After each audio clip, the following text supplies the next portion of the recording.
In the dimly lit courtroom, 16-year-old Kara Winslow sat with a smug grin plastered across her face, fiddling with her phone case as if the charges were just a boring interruption to her day. She had deleted every single text, every incriminating message, convinced that her digital cleanup would bury the truth forever. Her eyes sparkled with that teenage arrogance, the kind that whispers, "I'm untouchable because I'm young." But deep down, she didn't grasp the weight of her actions, the life she had shattered, the family left in ruins. She thought her age was a shield, her smile a weapon. Little did she know, the FBI had already clawed back 847 messages from the void, each one a nail in her coffin. Justice was coming, and it wouldn't be kind. Stories like this remind us that justice always finds its way.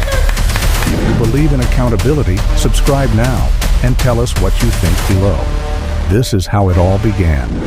Kara Winslow was the queen of her high school hallways in Cedar Hollow, a small town where everyone knew everyone's secrets, but she made sure hers stayed hidden. She wasn't the type to raise her voice. Instead, she wielded rumors like a scalpel, cutting down anyone who crossed her. Maya Torres, also 16, was different. Kind-hearted, always volunteering at the library, with a laugh that filled rooms and a habit of checking in with her mom, no matter what.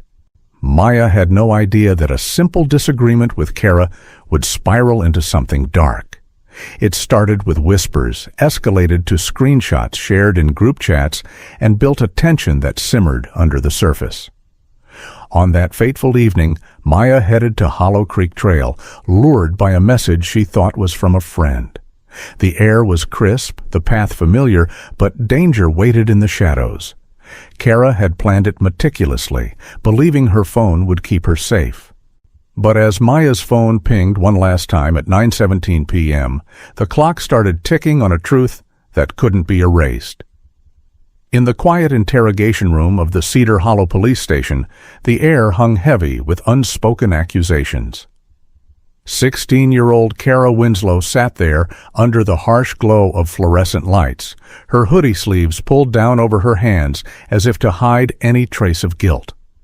She smirked at the detective across the table, tilting her phone screen toward him like it was some kind of prize.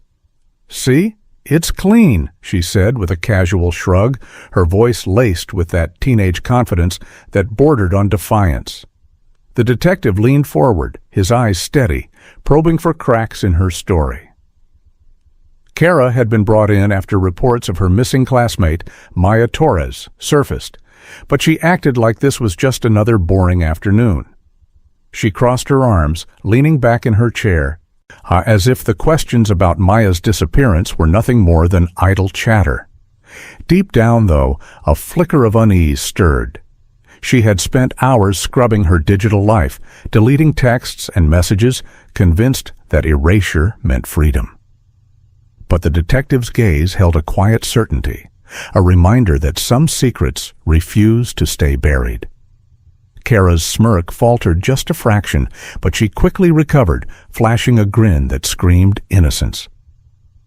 Little did she know, the wheels of investigation were already turning, and her so-called clean slate was about to be rewritten.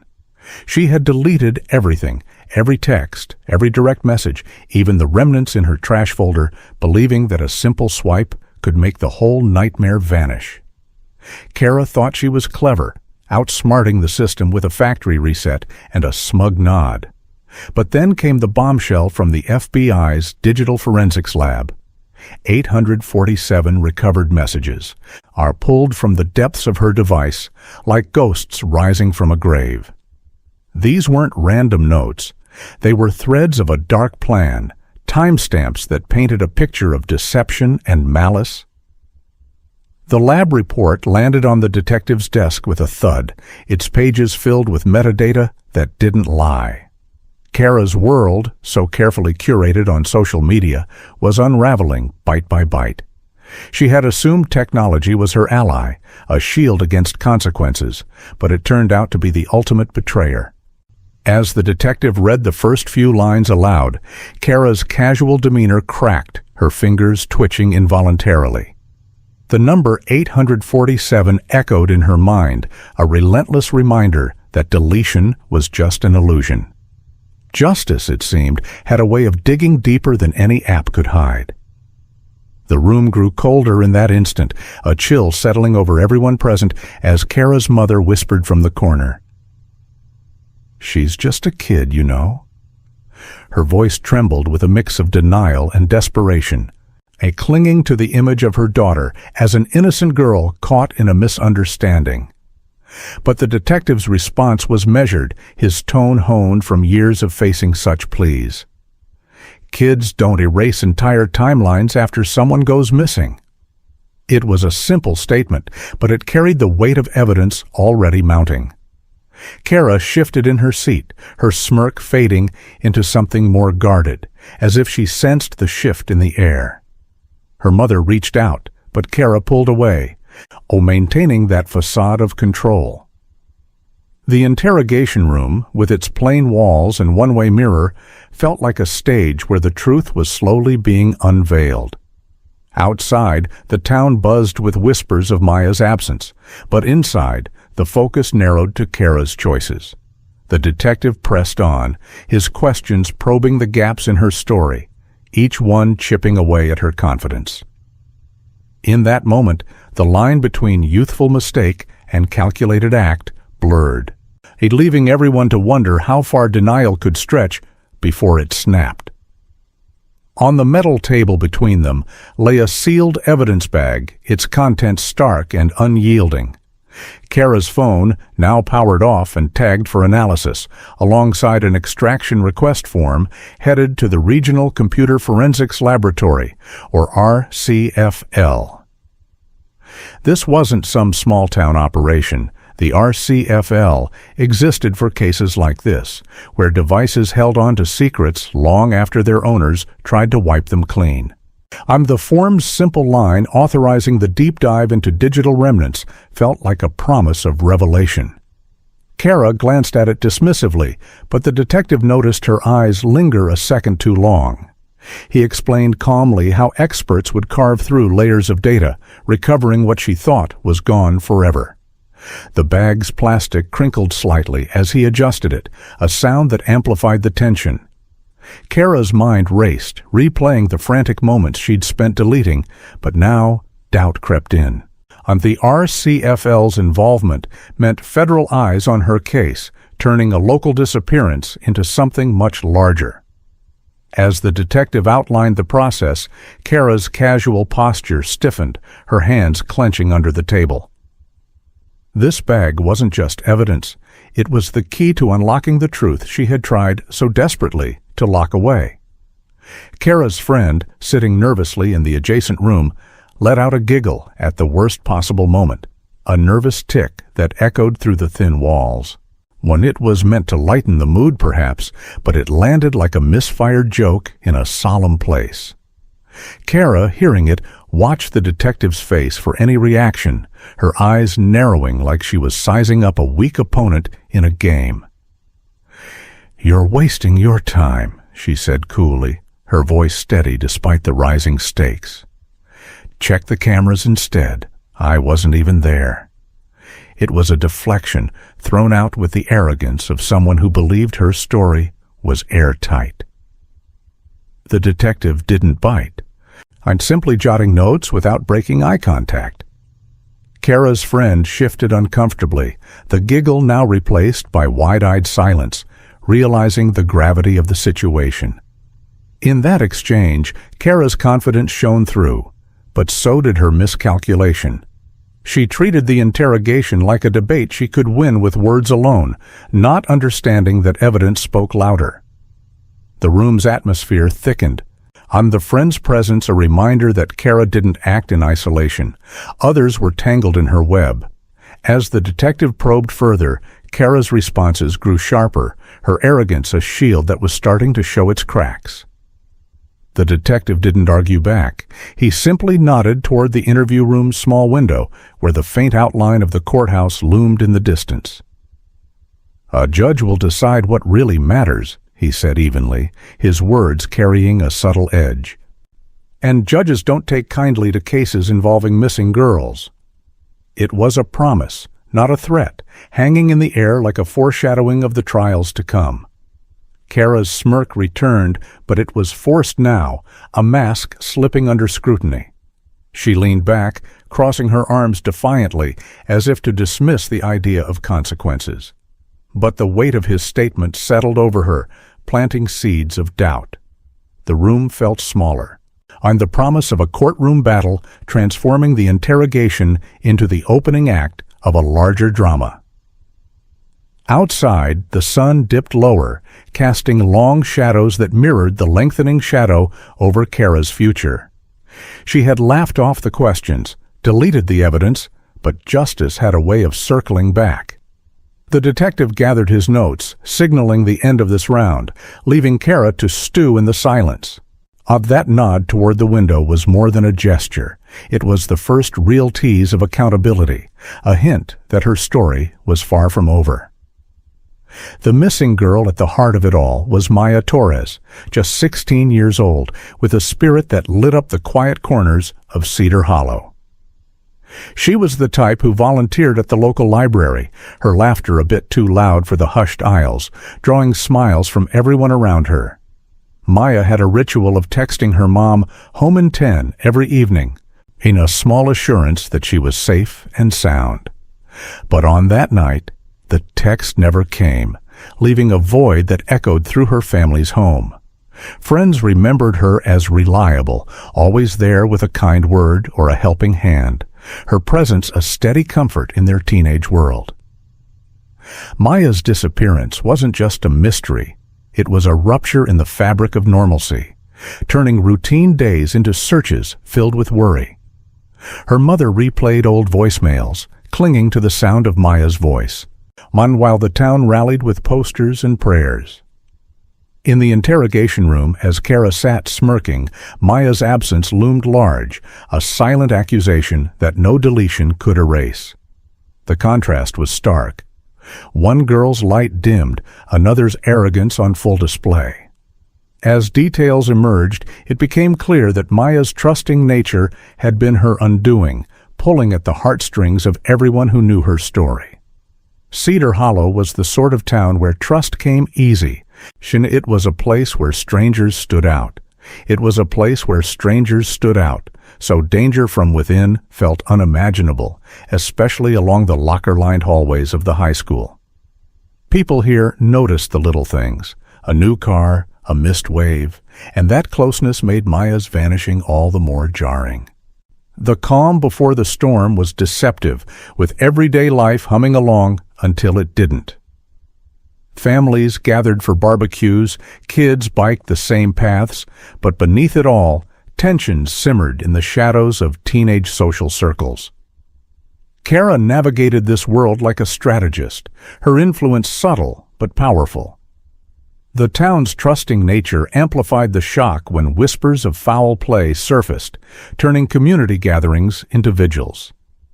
As investigators dug deeper, a Cedar Hollow's facade of safety cracked, revealing how familiarity could mask the darkest intentions.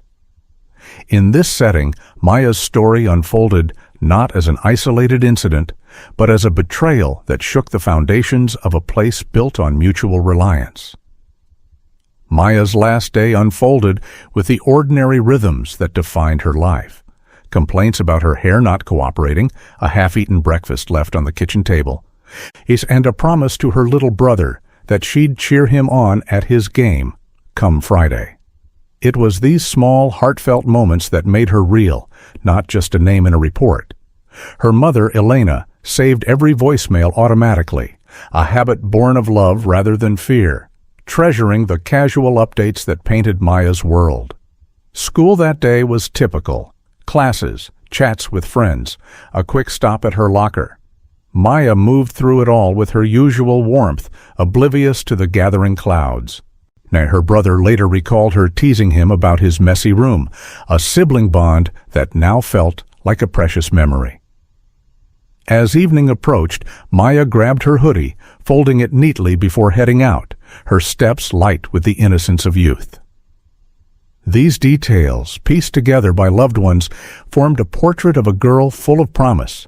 Cut short by choices not Maya Torres's life, was a collection of vibrant snapshots that painted her as a girl deeply rooted in her world.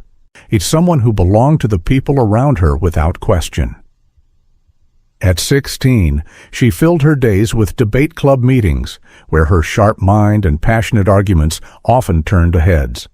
Her room was scattered with thrift store finds, like mismatched earrings that dangled with a quirky charm, each one a story from weekend hunts with friends. Her calendar, pinned to the wall, brimmed with small but meaningful obligations: volunteering shifts at the library, study sessions, and family dinners that anchored her in a routine of care and connection. Maya wasn't the type to drift. She was the steady presence others leaned on, her kindness a quiet force that drew people in. Friends recalled how she'd drop everything to help with homework or listen to a problem, her empathy making her indispensable. In Cedar Hollow, where life moved at a gentle pace, Maya's anchored existence stood out, a testament to her thoughtful nature.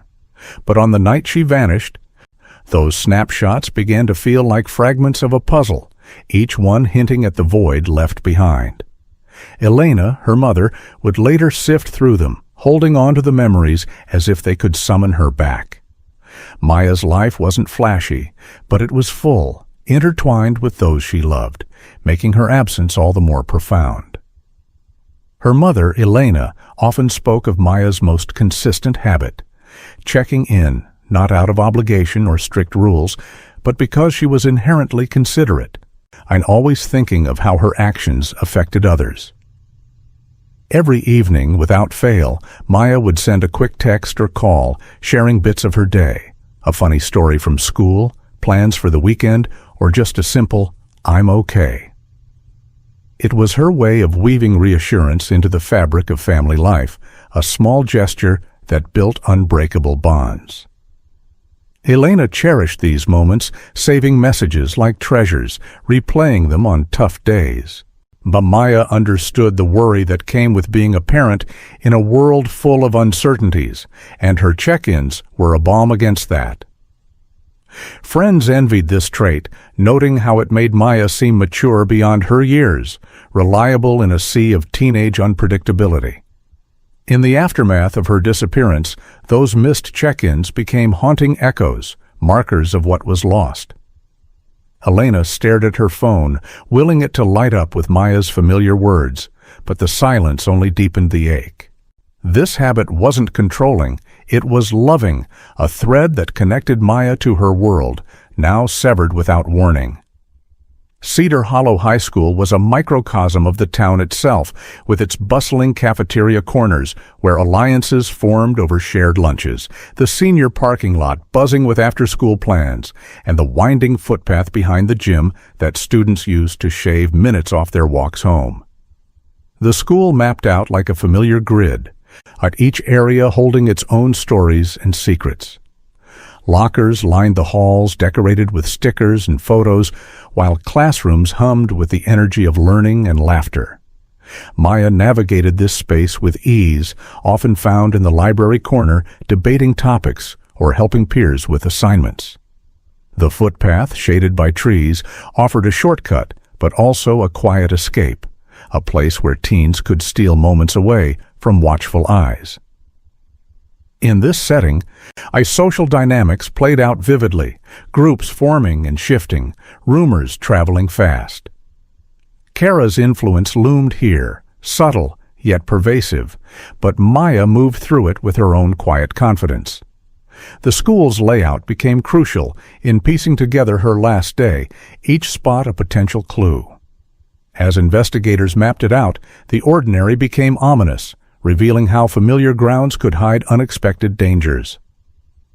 Maya's closest friend, Jules Mercer, I later shared how Maya had been unusually stressed in the weeks leading up to that night, her usual cheer dimmed by whispers of circulating screenshots and a rumor that felt deliberately aimed at her. Jules remembered Maya confiding in hushed tones during lunch, her eyes darting around as if expecting judgment. The stress showed in small ways: forgotten homework, distracted conversations, a forced smile that didn't quite convince. It stemmed from a fallout in their social circle, where words twisted into weapons, leaving Maya feeling exposed and vulnerable. Jules tried to help, suggesting they ignore it, but Maya couldn't shake the unease, sensing it was more than idle gossip. This tension built quietly, eroding Maya's peace, yet she pushed through, maintaining her routines. In retrospect, Jules wished she'd probed deeper, recognizing the signs of something brewing. The rumor, vague but persistent, chipped away at Maya's confidence, and making her question trusts she once held dear. As details emerged, this stress became a key thread, illustrating how subtle pressures could escalate in the pressure of teenage life, setting the stage for tragedy. A guidance counselor at the school recalled Kara's unique way of holding sway. She didn't bully with force or loud words. She did it with what looked like proof, screenshots, messages, things that made her version seem undeniable. This insight painted Kara as a master manipulator, her methods insidious and calculated, relying on digital evidence to bend perceptions. The counselor had seen it play out in sessions where students came in upset over rumors that traced back to Kara's circle. It wasn't overt aggression, but a slow erosion of trust, leaving targets isolated. Maya, with her straightforward honesty, clashed against this, refusing to play along. The counselor's notes highlighted how Kara curated her image, always one step ahead, saw her influence like a shadow over the school's social landscape. This dynamic added layers to the investigation, showing motive rooted in control and resentment. As the counselor reflected, it was a reminder that power in youth often hid behind screens, making confrontations feel intangible, yet deeply wounding. In Maya's case, this subtle bullying escalated, turning whispers into something far more dangerous. One quiet detail stood out in the timeline. Maya had changed her phone's passcode just 2 days before she vanished, a small act that spoke volumes about her growing instinct to protect herself from prying eyes. It wasn't dramatic, no big announcement, but a precautionary step, perhaps triggered by the circulating rumors or a sense of unease. Friends like Jules noticed Maya being more guarded with her device, holding it closer, double-checking locks. This change suggested she felt a threat, even if unspoken, a teenage way of fortifying boundaries. Investigators latched onto it, seeing it as evidence of mounting tension. Elena remembered Maya mentioning it casually over dinner, brushing it off as just in case, but now it felt like a premonition. The new passcode complicated early searches, but also highlighted Maya's awareness, her attempt to safeguard her private world. In the broader story, this detail humanized her, showing a girl navigating complexities with quiet resolve. It underscored the digital vulnerabilities of youth, where a simple code could represent a line of defense against invisible harms. When Elena searched Maya's room in those frantic first hours, she found her daughter's hoodie on the bed, folded in a haphazard way that wasn't like Maya at all, as if she'd tried to pack it quickly, but abandoned the effort midway. The fabric, soft and worn from use, carried Maya's scent, a heartbreaking reminder of her presence. Elena held it close, tracing the folds, imagining Maya's hands rushing through the motion. It suggested haste, perhaps a last-minute decision to meet someone, leaving clues in the disarray. The room otherwise looked normal, books stacked, bed made, but this detail screamed irregularity. Investigators photographed it, noting the anomaly as potential evidence of interruption. For Elena, it became a symbol of unfinished business, a life paused mid-step. Friends speculated Maya might have been preparing for something casual, like a walk, but the folded hoodie hinted at more. This discovery amplified the mystery, turning a bedroom into a scene of quiet desperation. As word spread, it pulled at the community's heart, evoking images of a girl caught off guard. Maya's last confirmed plan came from Jules, who recalled her saying she was meeting someone briefly near the Hollow Creek trailhead, A scenic spot on the edge of a federal recreation area, popular among locals for its peaceful paths and water views. It sounded innocent, a quick chat, nothing out of the ordinary. But in hindsight, it carried an ominous weight. Maya mentioned it casually after school, her tone light, as if it were just another errand. The trailhead, with its winding paths and creek sounds, was a go-to for clearing one's head, but its isolation made it risky after dark. Jules didn't press for details, assuming it was friend-related, perhaps tied to the ongoing stress. Now that assumption haunted her, a missed chance to intervene. The location's federal boundary would later draw in broader resources, but at the time, it seemed benign. Maya's words lingered in Jules's memory, a fragment that investigators pieced into the puzzle. The plan's vagueness added to the tension, suggesting trust in the wrong hands. The town's initial reaction to Maya's disappearance was a wave of denial, with parents frantically refreshing tracking apps like Life 360 on their phones, neighbors driving familiar loops in search of any sign, and teachers calling in favors to spread the word.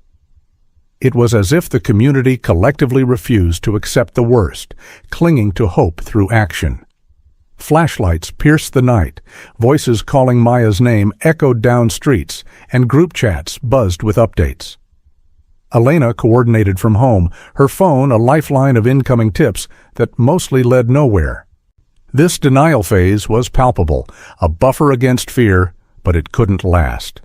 As hours turned to a day, the searches grew more organized, volunteers joining in droves. The collective effort highlighted Cedar Hollow's tight-knit spirit, yet underlying it was a growing dread. People whispered about possibilities, a runaway, an accident. But deep down, instincts pointed elsewhere. This response humanized the town, showing resilience amid uncertainty.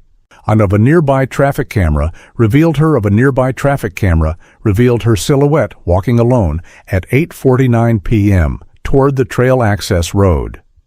The footage was grainy but clear enough to confirm her clothing and gait, a solitary figure under streetlights.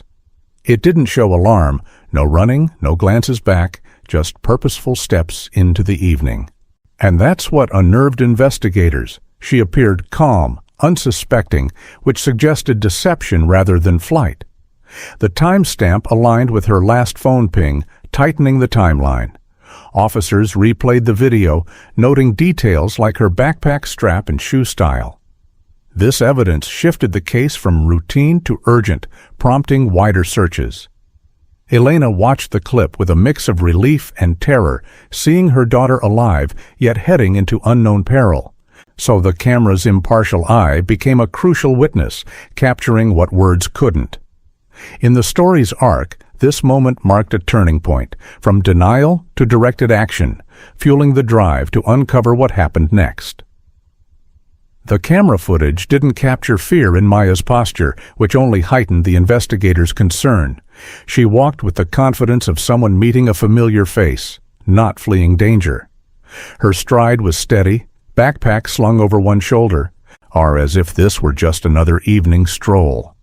This lack of visible distress pointed to trust, perhaps a lure under false pretenses, making the scenario all the more chilling. Experts analyzed the video for shadows or anomalies, but it stood as a stark, unemotional record. For Elena, it was bittersweet, a last glimpse of Maya moving freely, yet a harbinger of loss. The absence of panic suggested calculation on someone's part, eroding the hope of a simple misunderstanding. As word spread, the community grappled with this detail, questioning how danger could hide in plain sight. It amplified the mystery, turning a routine walk into a path toward tragedy. Jules remembered one more telling detail from that afternoon. Kara had asked, far too casually, "Where does Maya hang out when she's upset?" The question slipped into conversation like an afterthought, but Jules now saw it as probing, a fishing for information. At the time, it seemed harmless, Kara feigning concern perhaps, but retrospect painted it sinister. Jules answered vaguely, mentioning the trail, not thinking twice. This exchange lingered in her mind, a regret that gnawed at her during searches. Investigators noted it as a potential link, Kara's interest aligning suspiciously with Maya's plans. The casualness masked intent, a subtle thread in the web. Jules's recollection added emotional weight, highlighting betrayal among friends. A teacher spotted Kara that same night in the school parking lot, laughing with a group, her phone held low with the screen dimmed, a posture that suggested concealment, as if hiding something from view. The laughter rang out, contrasting sharply with the growing worry elsewhere. The teacher passed by without much thought, but later reported it as odd timing. Kara's demeanor was light, unburdened, her phone's glow faint against the evening dusk. This sighting became a clue, eye-placing her active and composed while Maya headed toward uncertainty. It underscored Kara's duality, outward normalcy, hiding potential secrets. Elena tried calling Maya's number repeatedly, her heart pounding with each ring. It connected twice before diverting to voicemail, where Maya's cheerful greeting played like a ghost from happier times. The sound was both comforting and agonizing, a digital echo of her voice. Elena left messages, pleading for a response, but the line stayed silent. This ritual amplified her desperation, turning a phone into a vessel of false hope. Investigators traced the calls, noting the diversion as another timeline marker. The voicemail became a poignant symbol, preserved in evidence, reminding all of Maya's vibrancy. The first search team ventured onto the Hollow Creek path at dawn, the air thick with the scent of wet leaves and the metallic tang of the creek. Flashlights cut through the mist, volunteers moving methodically. Hopes were high for a quick find, but the world felt too ordinary for the gravity of the task. Birds chirping, water flowing, as if nature ignored the human drama. Hopes were high for a quick find, but the path's twists hid possibilities.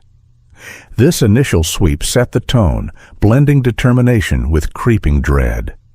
A volunteer's flashlight suddenly caught something pale near the waterline, snagged on exposed roots like a forgotten relic. A piece of fabric, twisted and damp. The discovery sent a ripple through the group, halting steps as they gathered closer. It wasn't definitive, but its placement screamed significance, a clue pulled from the creek's grasp. Hearts raced. Was this Maya's? The creek kept what the phone stopped saying, holding on to secrets the digital world had tried to erase. This find escalated everything, turning the search into a scene of grim promise, with more revelations lurking in the shadows. At dawn, as the first rays of light pierced the mist hanging over Hollow Creek, the searchers made a chilling discovery. Maya's backpack, half submerged in the shallow waters, its straps twisted and tangled as if yanked off in a hurry. The fabric was sodden, mud clinging to the zippers, and inside, notebooks floated loosely, pages blurred by the creek's embrace. Volunteers froze, their breaths visible in the cool air as one carefully pulled it free, water dripping like reluctant tears. On this wasn't just an item, it was a piece of Maya, her school ID peeking from a side pocket, confirming the worst fears. Elena, notified by phone, clutched her chest, the image of her daughter's belonging, abandoned hitting like a wave of grief. Investigators arrived swiftly, cordoning off the area with yellow tape that fluttered in the breeze, transforming the peaceful trail into a site of somber scrutiny. The backpack's position suggested struggle, not accident, pulling the case deeper into shadows of foul play. As photos were taken and notes scribbled, the creek's gentle flow mocked the chaos, a reminder that nature often hides human misdeeds without judgment. Investigators locked down the scene with methodical precision, their movements a ritual of certainty amid uncertainty. Yellow tape stretched across paths, officers in gloves marking every inch with flags and measurements, while photographers captured the area from multiple angles. The air buzzed with quiet commands, radios crackling as updates flew to headquarters. No one touched anything without documentation, ensuring the chain of evidence remained unbroken. Elena stood at the perimeter, her face pale, watching gloved hands work with a detachment born of shock.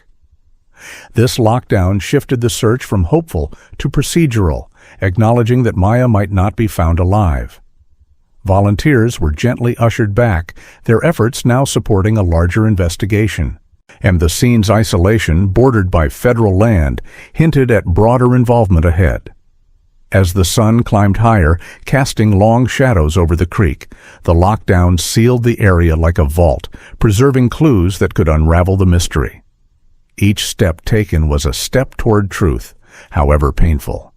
A subtle drag mark etched in the mud caught an investigator's eye, directional and faint, leading away from the main path into denser reeds where casual hikers rarely ventured. It wasn't deep, but consistent, as if something or someone had been pulled with effort, leaving a trail of disturbed earth and bent grasses.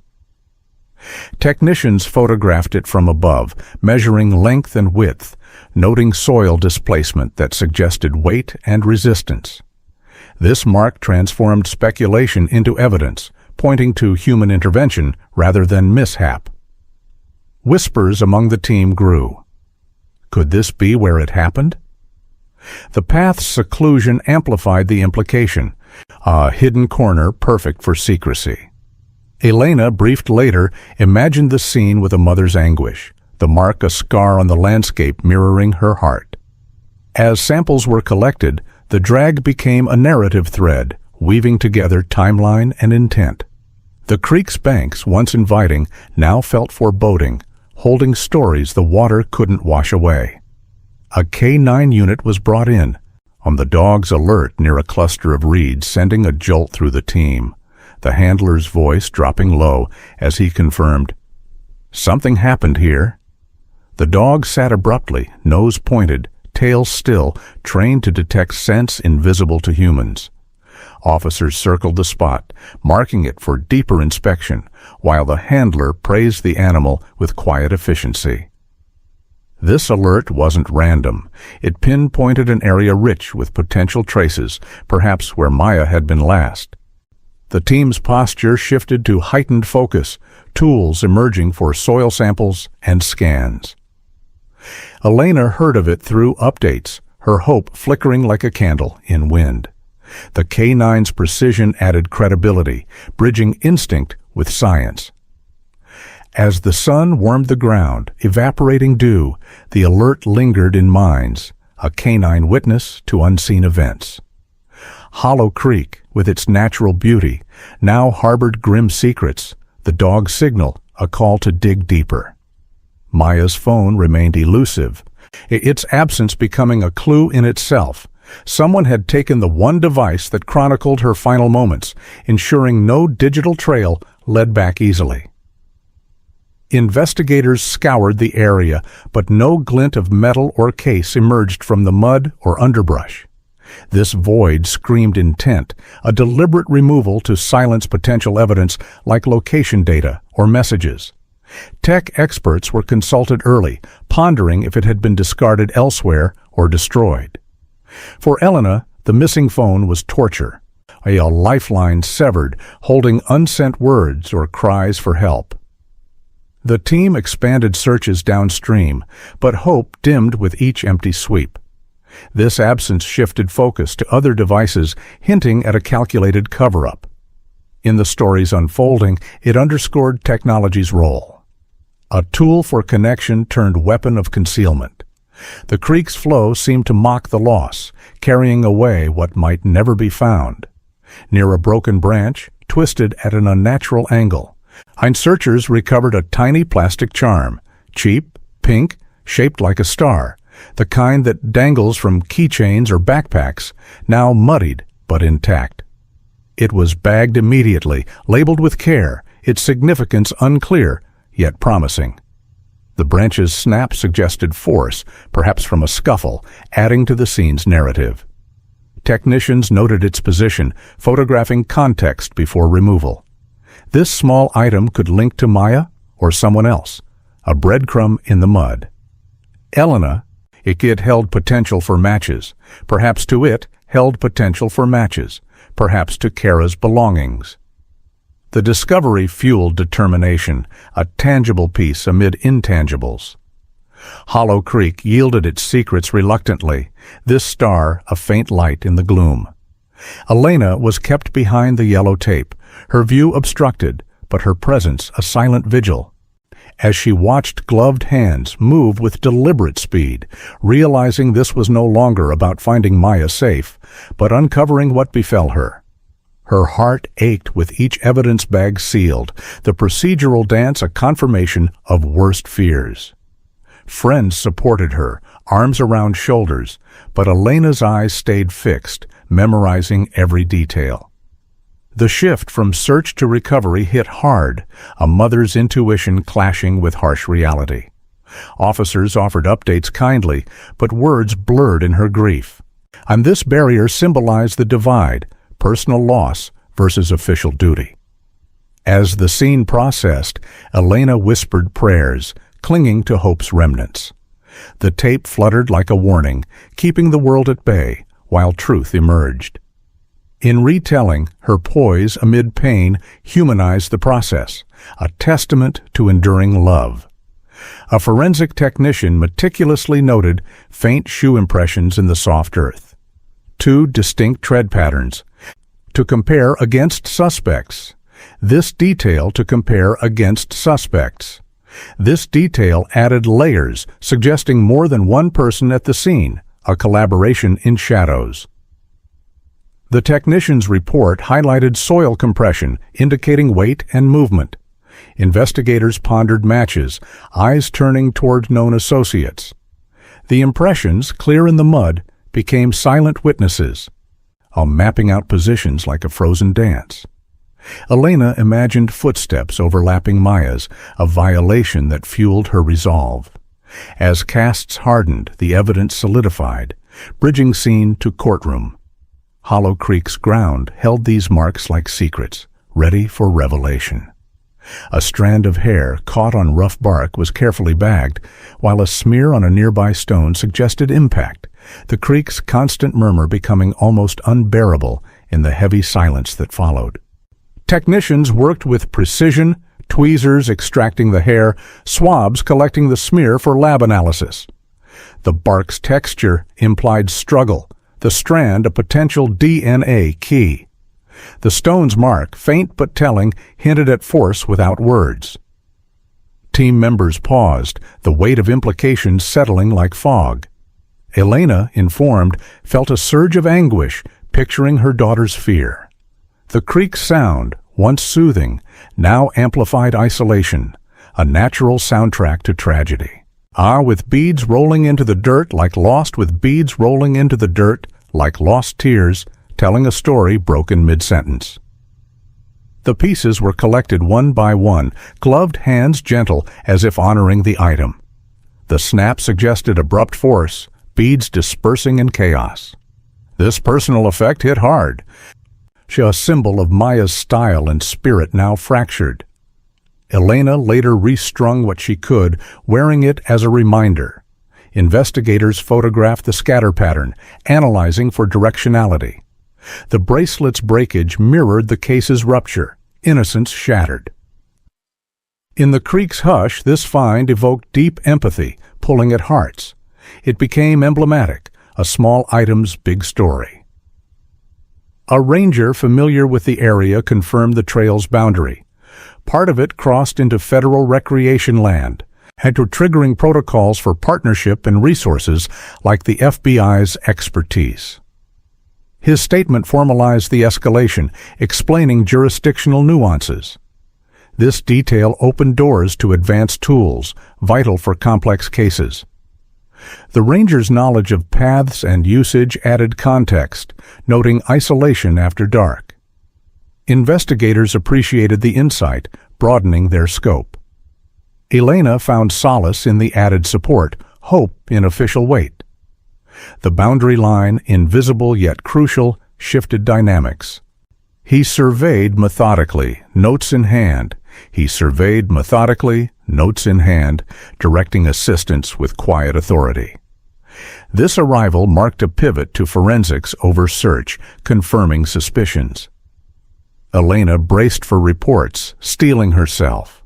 The examiner's expertise would clarify cause, but for now, his mere presence weighed heavy.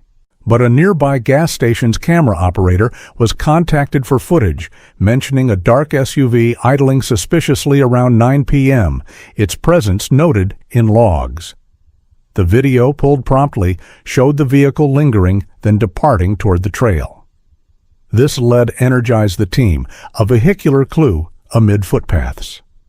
Back at school, Kara posted a photo online, smiling over a milkshake with a caption reading, "Unbothered," landing like a cruel taunt amid the town's grief. The post sparked outrage. Her nonchalance jarring. Investigators noted it as behavioral evidence, timing suspicious. Detectives interviewed Kara briefly. She was polite, almost rehearsed, offering her phone freely as if daring scrutiny. Her demeanor raised flags, confidence masking something deeper. In evidence storage, the pink star charm was tagged, and a deputy murmured he'd seen a similar one on Kara's backpack. Small plastic, big consequences. The creak's echo lingered, promising more as the scene wrapped, the dread turning to determination. In the dimly lit war room of the Cedar Hollow police station, investigators began constructing a timeline board, pinning key moments with colored tacks and strings that connected the dots of Maya's last known hours. It started with her leaving home after dinner, captured in Elena's memory of a quick hug and a promise to be back soon. Then the traffic camera footage at 8:49 p.m., showing her walking toward the trail with that familiar stride. The cell tower ping at 9:17 p.m. marked the digital cutoff, a haunting silence following. Finally, the backpack's discovery in the creek at dawn, half submerged and abandoned. But between these pins lay glaring empty spaces, gaps in the narrative that felt like silent screams, begging for answers. What happened in those unaccounted minutes? Who filled the voids? The board stared back at the team, a visual accusation, urging them to bridge the unknowns with evidence. As detectives stepped back, the empty spots amplified the urgency, transforming grief into a relentless pursuit. Elena glanced at a photo of the board later, her heart aching at the incomplete story of her daughter's final evening. This reconstruction wasn't just procedure, it was a map to justice, each gap a challenge to uncover the hidden path. Jules Mercer, Maya's closest friend, sat down with investigators, her voice trembling as she described Maya's mood on that fateful day. Anxious and distracted, far from her usual bubbly self. Jules recalled how Maya kept checking her phone every few minutes during lunch and classes, her eyes flicking to the screen with a mix of anticipation and worry, as if waiting for a specific message that never came. It wasn't like Maya to be so on edge. She fidgeted with her bracelet, barely touching her food, her laughter forced and fleeting. Jules had asked if everything was okay, but Maya brushed it off with a vague, just some drama, not wanting to burden anyone. In hindsight, Jules wished she'd pushed harder, recognizing the signs of someone being pulled into something uneasy. The anxiety seemed tied to the ongoing rumors at school, chipping away at Maya's confidence. As Jules spoke, tears welled up, painting a picture of a girl under invisible pressure, her distractions a clue to the lure that drew her out that night. Investigators noted it all, in seeing in Maya's behavior the subtle pull of deception, a mood that foreshadowed the tragedy. The question that haunted the investigative team was straightforward yet profound. Who could summon Maya to that isolated trail without raising any alarms in her mind? The answer pointed to someone she knew intimately, a person she trusted enough to meet alone at night, someone capable of framing the encounter as urgent but harmless. A quick talk to clear the air, perhaps, or resolve a minor issue. Maya wasn't reckless. Her check-in habits showed caution, so the lure had to feel safe, wrapped in familiarity. Detectives brainstormed profiles, ruling out strangers and focusing on her inner circle, friends, classmates, anyone with access to her routines. This narrowed the lens on motives hidden in teenage dynamics, where trust could be a vulnerability. Elena nodded grimly when briefed, recalling Maya's kind nature that made her open to reconciliation.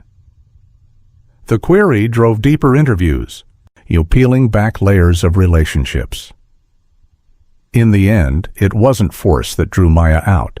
It was betrayal disguised as friendship, a summons that exploited her goodwill.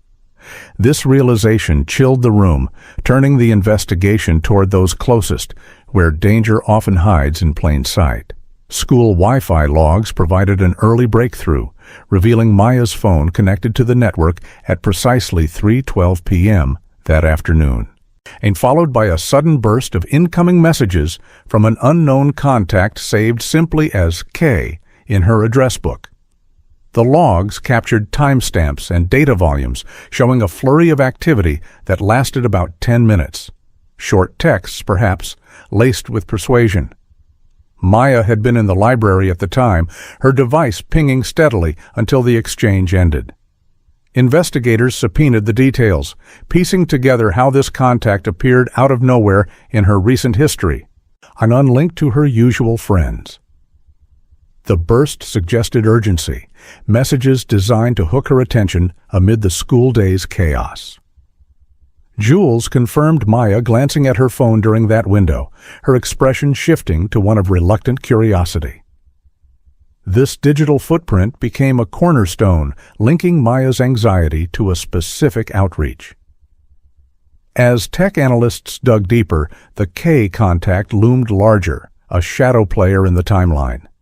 The logs, impersonal and precise, they'd offered no content but screamed intent, a silent record of manipulation starting in the heart of a normal school day. Further tracing linked the K contact's number to a prepaid SIM card activated just 3 weeks earlier, purchased with cash at a local pharmacy, a move that screamed amateur cunning, the kind of clever tradecraft teens might pull from movies or online tips, thinking it untraceable. The pharmacy's security footage showed a hooded figure making the buy, our face obscured but billed matching a young person. No ID required for prepaid, it was a loophole exploited for anonymity, but investigators cross-referenced activation timestamps with carrier data, confirming its first use aligned with rising tensions at school. This SIM wasn't for casual chats. Its limited activity pointed to targeted communication, a burner designed to vanish after use. The discovery peeled back layers of planning, suggesting forethought beyond impulse. Elena shook her head in disbelief when told, seeing it as evidence of calculated deception against her trusting daughter. Detectives viewed it as a red flag, the prepaid nature hinting at someone dodging accountability. In the broader puzzle, this detail elevated the case from mishap to orchestrated act, a teen's attempt at sophistication unraveling under scrutiny. Gas station footage, pulled from the camera near the trailhead, captured a dark SUV passing by at 9:03 p.m., heading toward Hollow Creek, only to return at 9:28 p.m., with headlights dimmed for a few suspicious seconds at the exit, as if avoiding detection. The video quality was decent, showing the vehicle's make and partial plates, enough to run checks. The brief blackout suggested caution, a driver aware of surveillance. Investigators replayed it frame by frame, noting the SUV's deliberate pace on return, perhaps after a hasty drop-off or cleanup. This 25-minute window aligned eerily with Maya's last ping, filling a timeline gap with vehicular movement. The gas station attendant recalled nothing unusual, but the tape didn't lie. Elena watched a clip, her hands trembling, imagining the SUV's role in her daughter's fate. This evidence shifted focus to vehicles, expanding searches for matches. The dimmed lights became symbolic, a metaphor for hidden actions in the night, pulling the investigation toward suspects with access to such a ride.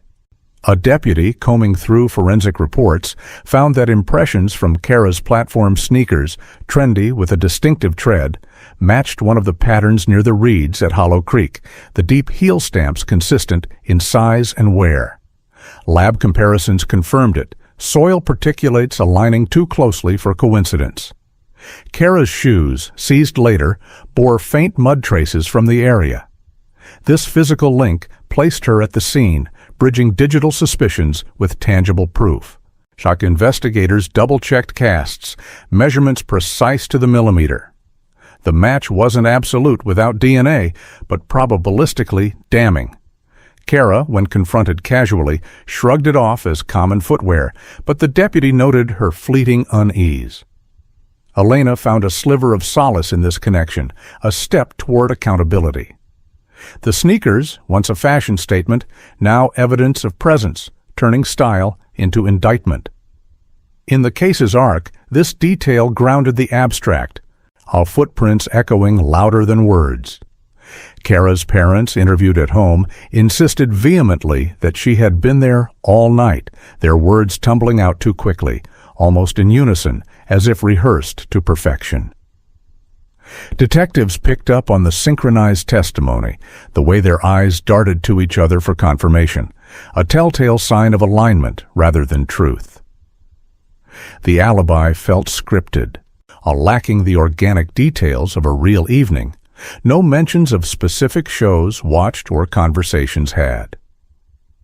Kara's father spoke first, her mother echoing, their defensiveness raising flags. Investigators nodded politely, but internally noted the haste, probing gently for inconsistencies. This united front suggested protection, perhaps denial of a daughter's darker side. Elena, hearing of it, felt a pang of anger at the shielding. The parents' quick insistence became a puzzle piece, a hinting at knowledge or cover-up. In the investigation's flow, it contrasted with mounting evidence, their words a fragile barrier against facts. A neighbor's doorbell camera provided another crucial clip, a dark SUV matching the gas station footage leaving Kara's street at 8:41 p.m., the driver's face hidden by shadows and a cap, but the distinctive wheel rims gleaming under streetlights. The video was time-stamped clearly, showing the vehicle pulling out smoothly, heading in the direction of Hollow Creek. Investigators enhanced frames, confirming rim patterns unique to certain models. The neighbor, an elderly woman, hadn't noticed at the time but cooperated fully, her camera a silent sentinel. This sighting punched holes in the parents' alibi, placing the SUV and potentially Kara in motion during the critical window. Elena watched the footage with bated breath, seeing the vehicle's departure as a harbinger. The rims, flashy and identifiable, turned customization into a liability. Detectives traced ownership next, the clip a bridge from home to crime scene. In the narrative, it amplified suspicion, a neighborhood eye capturing what denials couldn't hide. Investigators quickly located the SUV in question, registered to Evan Rusk, a 19-year-old with a history of petty theft and schoolyard fights, known around town as Kara's on-again, off-again boyfriend, whose volatile nature often drew police attention. Our Evans record included minor charges, shoplifting, a scuffle at a party, but nothing this severe until now. The vehicle, parked at his family's home, matched descriptions perfectly, down to the rims and a small dent on the fender. Detectives approached him casually at first, but Evan's cocky demeanor shifted to defensiveness. He admitted knowing Kara, but downplayed involvement. This connection wove Evan into the web, his SUV a potential transport in the night's events. Arnie Elena learned of him through updates, her worry turning to resolve. Evan's profile fit a pattern of enablers, his history adding credibility to suspicions. The registration became a linchpin, pulling a peripheral figure center stage. Evan, when questioned, claimed he was simply driving around alone that night, offering a vague shrug as his alibi, believing ambiguity would pass for innocence in a small-town probe. His responses were evasive, eyes avoiding direct contact, hands fidgeting with a keychain. Detectives pressed for specifics, routes, stops, but Evan stuck to generalities, a tactic that only heightened suspicion. He mentioned grabbing fast food, but produced no receipt, his story thin as paper. This nonchalance masked unease, perhaps loyalty to Kara or fear of implication. Investigators recorded it all, noting body language that screamed deflection. Elena, briefed on the interview, saw through the vagueness, her intuition sharpening. Evan's shrug became emblematic, a weak defense against mounting clues. In the case's progression, it contrasted with concrete evidence, his words dissolving under scrutiny. With leads solidifying, a search warrant was swiftly drafted for Kara's phone, Evan's SUV, and any cloud accounts tied to Kara's Apple ID and social media profiles, aiming to uncover digital trails that physical evidence hinted at. The affidavit detailed probable cause, footprints, timelines, all vehicle matches, convincing a judge to sign off quickly. Officers prepared for execution, anticipating resistance, but armed with authority. This warrant represented a pivotal escalation, shifting from observation to intrusion. Kara's world, so digitally curated, faced exposure. Elena found hope in the move, a step toward answers. The document's language was precise, covering devices and data remnants. In the story's tension, it marked invasion of privacy for justice's sake. During the search of Kara's room, officers discovered the matching pink star charm conspicuously absent from her backpack's zipper, with thread fibers still snagged in the empty metal ring as if recently removed in haste. The backpack sat in her closet, the ring's emptiness a glaring tell. Technicians photographed and bagged the fibers for comparison, linking it directly to the creek find. This absence spoke volumes, suggesting deliberate detachment to sever ties. Kara's room, untidy with posters and gadgets, hid this anomaly amid normalcy. Investigators noted her organizational style, contrasting the missing piece. Elena, informed, felt validation, a small item's loss confirming presence. The fibers, microscopic yet mighty, wove physical proof into the narrative. Kara observed the search from the top of the stairs, arms folded tightly, eyes dry and unblinking, before asking coolly if they'd found anything useful, her tone casual, like discussing a school assignment rather than a missing girl. Her detachment unnerved officers, a teenager treating intrusion as mild inconvenience. She didn't cry or protest, just watched with calculated calm.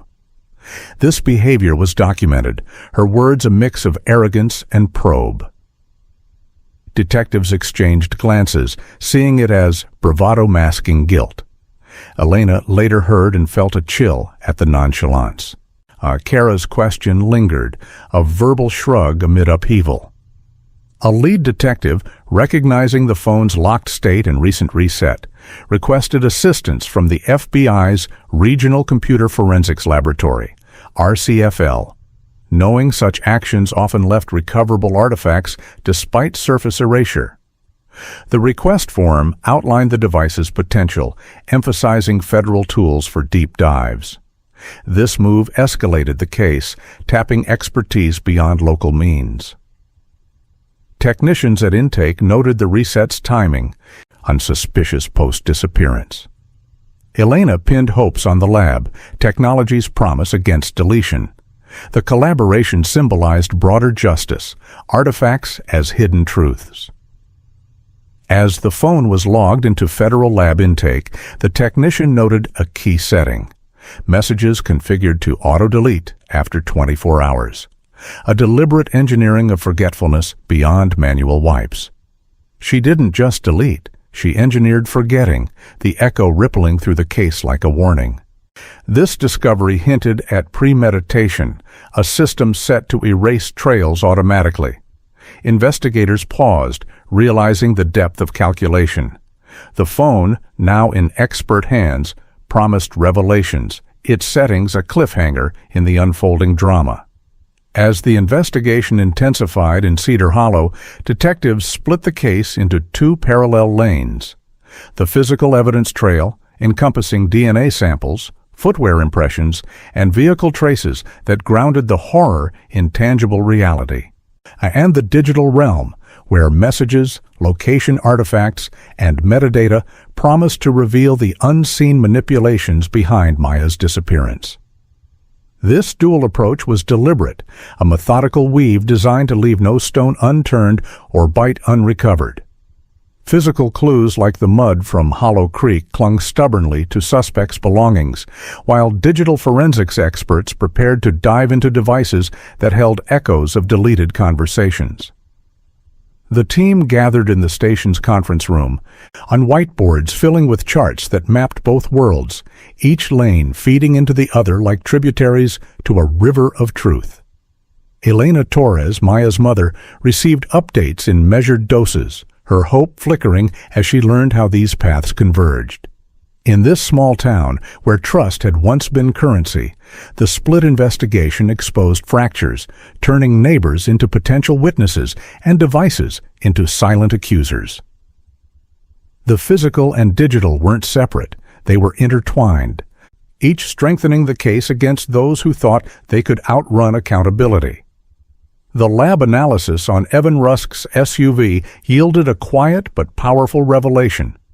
Trace sediment embedded in the floor mats matched the unique mineral profile of Hollow Creek's banks, the kind of mud that doesn't wash away easily and tells tales of recent visits.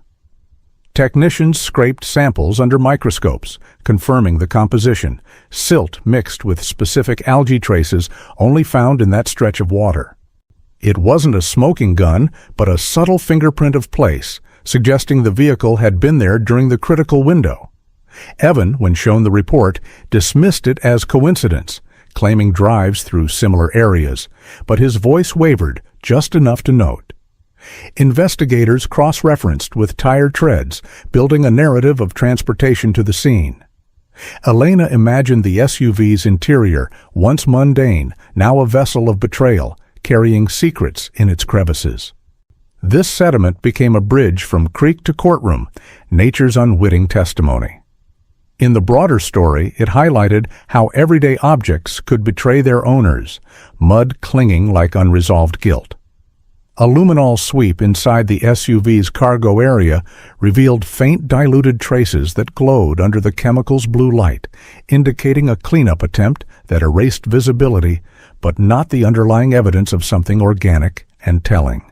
She documented the patterns, photographing the residue, suggesting hasty scrubbing with common cleaners that left behind molecular echoes. Forensics experts documented the patterns, photographing the ethereal glow that outlined irregular shapes, hinting at hurried efforts post-event. Evan explained it away as spilled groceries, but the lab's analysis leaned toward biological origins, consistent with the case's grim undertones. This discovery added layers of intent, pointing to concealment after the fact. Elena, briefed delicately, felt a surge of determination, seeing it as proof of efforts to hide what couldn't be undone. The luminol's reaction, scientific and impartial, transformed the vehicle into a canvas of hidden actions, illuminating what darkness tried to obscure. Detectives filed it alongside other clues, each trace tightening the net around those involved. Kara's phone, now securely in the hands of RCFL specialists, underwent a full imaging process, with chain of custody forms read aloud and signed meticulously, because in cases like this, the courtroom battle begins the moment evidence is sealed and documented. Technicians worked in a sterile lab, cables connecting the device to forensic workstations that created bit-for-bit copies, preserving every fragment without alteration. The forms, stamped and witnessed, ensured no tampering claims could later undermine findings. This ritual of verification was more than bureaucracy. It was the foundation of trust in a system built on proof. Investigators back in Cedar Hollow awaited results, knowing this step could unlock the digital vault Kara had tried to lock tight. Elena found solace in the process's thoroughness, a counter to the chaos of loss. As signatures dried on paper, the phone's secrets hovered on the edge of revelation, chain links forging an unbreakable path to justice.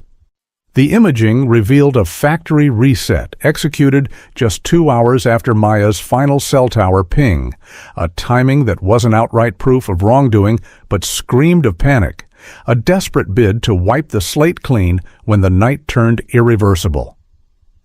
Reset logs showed the exact moment, aligning suspiciously with the SUV's movements and the creek's timeline. Kara had initiated it herself, perhaps in a moment of frantic clarity, believing a fresh start could erase history. But forensics experts knew resets often left shadows, unallocated space holding echoes of prior data. This detail painted Kara as reactive, her actions a digital admission of something amiss. Elena, hearing this, pieced it with Maya's absence, her grief sharpening into resolve. The reset became a timeline anchor, not erasure, but evidence of fear. Investigators noted it in reports, the 2-hour gap a chasm filled with implication. In the story's tension, it underscored technology's limits. A reset that reset nothing in the eyes of experts. Carrier records, subpoenaed and delivered promptly, provided SMS metadata that even deleted content couldn't fully hide. Message counts, precise timestamps, and recipient numbers forming a conversation footprint that lingered like footprints in digital sand. These logs didn't reveal words but outlined volumes, hundreds of exchanges in the days leading up, spiking on the night in question. Patterns emerged, bursts to the prepaid SIM, timed with Maya's school connections. This metadata was impartial, carrier servers indifferent to intent, preserving skeletons of interactions. Detectives mapped it against physical clues, seeing correlations that strengthened suspicions. Elena marveled at the persistence, data outliving deletion. The footprint became a ghost outline, guiding reconstructions. In the investigation's rhythm, it bridged gaps, numbers speaking when voices fell silent. A warrant to Apple yielded iCloud indicators that painted a clearer picture. Account logins from unusual locations, backup timestamps abruptly halted, and a device list showing toggles the night Maya vanished, as if someone had disabled safeguards in haste.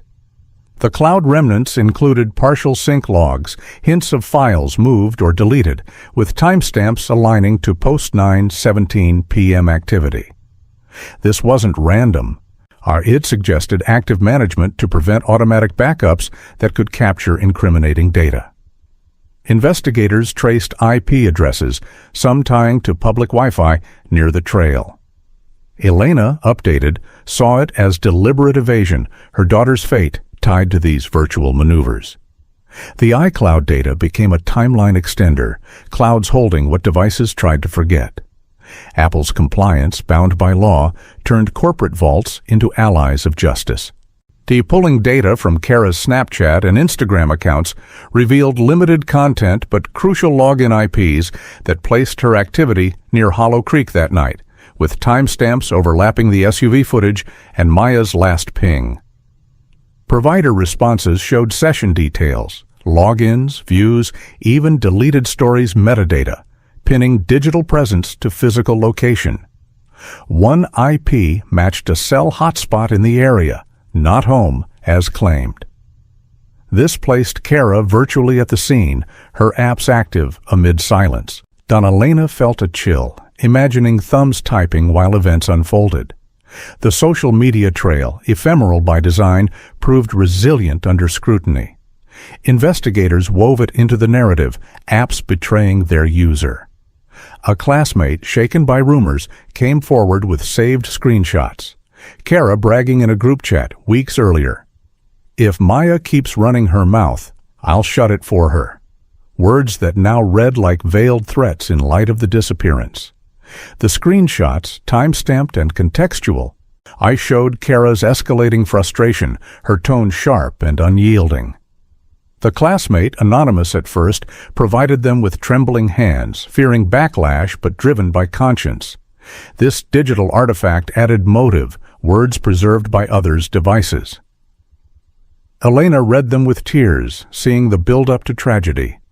The brag became evidentiary gold, intent captured in casual cruelty. The school resource officer overheard another whisper in the halls. Kara confiding to a friend that she had a plan that leaves no evidence, a statement that echoed ominously now, suggesting foresight in her actions. The officer, patrolling corridors, noted it in logs, the words floating amid teenage chatter but standing out for their weight. This rumor, corroborated by the friend later, painted Kara as strategic, her plan aligning with the prepaid SIM and resets. Elena grappled with the calculation, a teen plotting with adult-like precision. The officer's report formalized the hearsay, turning whispers into leads.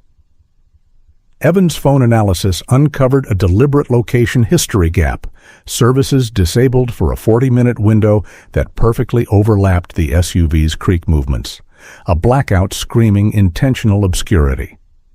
The gap, flagged by forensics, showed manual toggles, not glitches, aligning with critical times. Evan's device otherwise tracked normally, making the void conspicuous. This digital absence mirrored physical evasion, a coordinated effort to go off-grid. Elena saw it as confirmation of involvement, gaps filled by implication. The history became a negative space clue, silence speaking volumes. RCFL experts delved into Kara's phone, extracting remnants from the notification cache. Fleeting message previews that survived in system logs even after threads were scrubbed, preserved like digital afterimages. The snippets, a partial but potent, offered glimpses, sender names, timestamps, and teaser text that hinted at content. The cache, a overlooked corner of the OS, held on to these echoes, defying deletion. Technicians compiled them carefully, cross-referencing with metadata. This extraction breathed life into the void, previews as puzzle pieces. Elena awaited full reports, each fragment a step toward clarity. One recovered preview stood out starkly. "Meet me by the creek. Yos, don't tell Jules." The sender, labeled simply as K, it matched the prepaid SIM's pattern, a lure laid bare in cached text. This snippet, time-stamped before Maya's walk, suggested deception, the creek's mention tying directly to the scene. Investigators highlighted it, a smoking preview of intent. Elena's knees weakened upon hearing, confirmation of a trap set with familiar words. Shown the preview, Elena's composure shattered. On her knees buckling not from shock, but from the gut-wrenching confirmation that Maya had been drawn out under false pretenses, her trust weaponized against her. Friends steadied her as she whispered Maya's name, the words a mother's lament. This moment humanized the data, turning code into cruelty. Investigators offered support, the preview shifting the case emotionally. Elena's reaction fueled their drive, a reminder of stakes beyond files. A detective circled back to Kara for a follow-up interview, finding her calmer than the adults around her, as if she'd rehearsed poise as her ultimate defense, her responses measured and unflinching. She sat straight, eyes steady, treating questions like a game she could win. This unnatural calm raised alarms, a teen composed amid chaos. Elena pondered it later, seeing detachment as a shield. The interview probed deeper, Kara's serenity, a contrast to mounting proof. Kara responded to the preview with a thin smile, saying, "Previews don't prove anything," her words laced with defiance, but the text report updated quietly in the background. Extraction ongoing, with estimated recoverable artifacts rated high. The phone was not finished talking, its depths promising more, an echo that lingered as the chapter closed on this digital chase, justice inching closer with every bite unearthed. Kara Winslow's psychology emerged as a complex tapestry in the eyes of those piecing together the puzzle, built on layers of high social control, an obsession with maintaining her reputation, and a deep-seated belief that consequences were reserved for other people who weren't as clever or connected as she was. Friends and classmates described her as someone who thrived on being the center of attention, not through loud demands, but through subtle manipulations that kept everyone orbiting her world. She collected admirers like trophies, using gossip and alliances to elevate her status while diminishing anyone who challenged it. Investigators consulted experts who noted traits like externalized blame. Kara rarely admitted fault, always shifting it to circumstances or others. This mindset made her dangerous in a teenage landscape where emotions ran high and judgments were swift. Elena Torres, our reflecting on Maya's kind nature, couldn't fathom how such self-absorption could lead to something so irreversible. As details surfaced, Kara's profile painted her not as a monster, but as a girl who saw the world as her stage, with no room for scripts she didn't write. The arrogance wasn't overt rage. It was a quiet certainty that she could bend reality to her will, a belief now clashing against the unyielding wall of evidence. Those closest to Kara began to open up, revealing her favorite tactic: humiliation as a weapon, not with direct confrontations, but by exposing vulnerabilities, real or fabricated, to make others feel small when she felt threatened.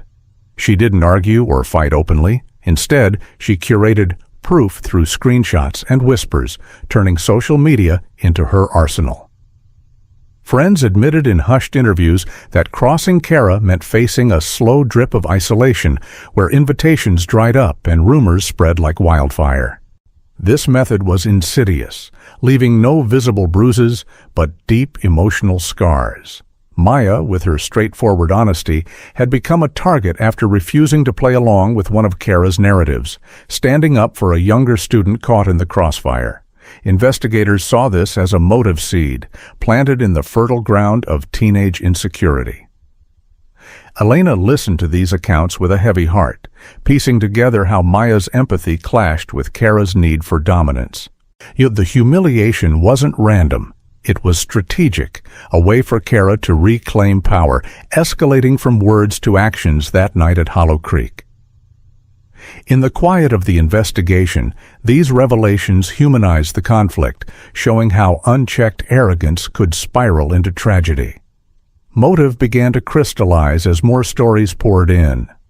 Maya had refused to retract a rumor that Kara herself had started, and worse, she had warned a vulnerable younger student about Kara's manipulative ways, about heated exchanges in hallways, where Maya's calm refusals only fueled Kara's resentment. It wasn't about a single incident, but a pattern. Maya's integrity highlighting Kara's deceptions, making her feel exposed. Investigators mapped these interactions, seeing a buildup of tension that peaked in the days before the disappearance. Elena, sifting through Maya's old messages, found notes of concern about the drama, her daughter's words a testament to standing firm. This motive wasn't passion or accident. It was calculated preservation of image, arrogance turning protective into destructive. The seeds, once subtle, now bloomed into a narrative of control, lost and regained through unthinkable means.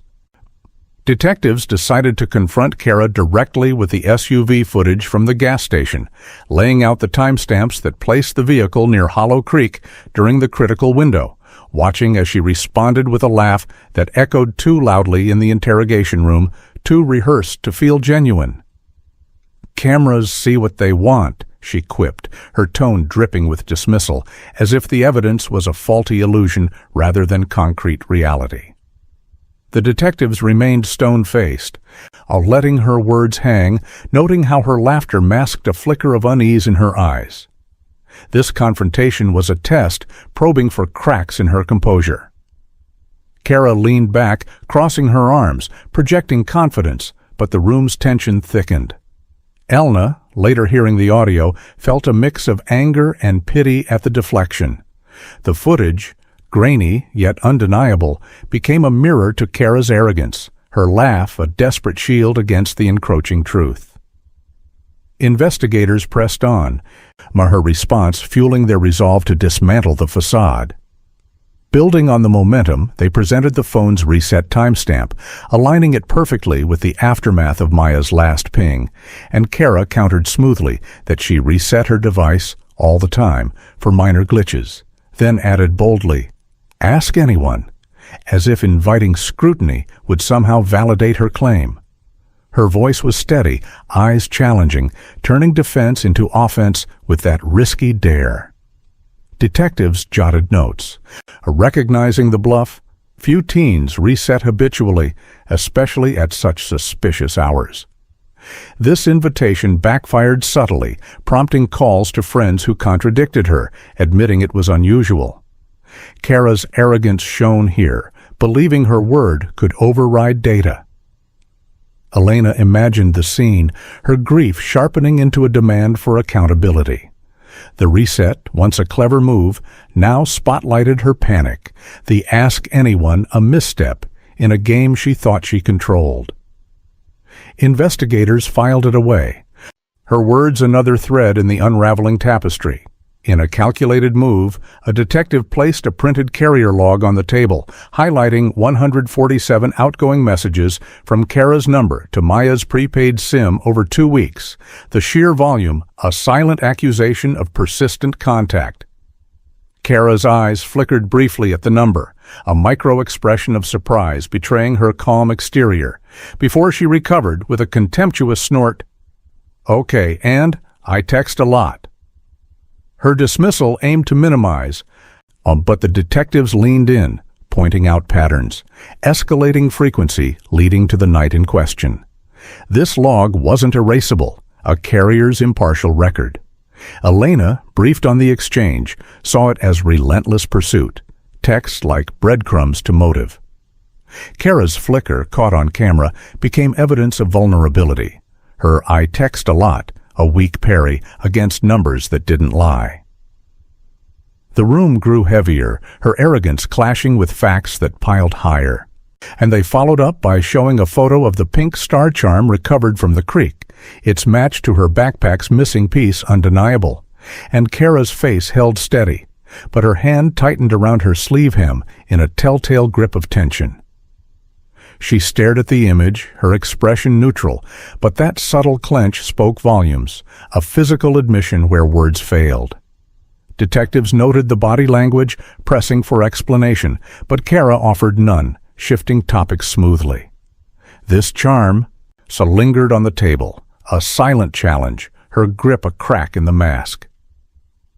Elena found poetic justice in the detail, a trinket tying arrogance to consequence.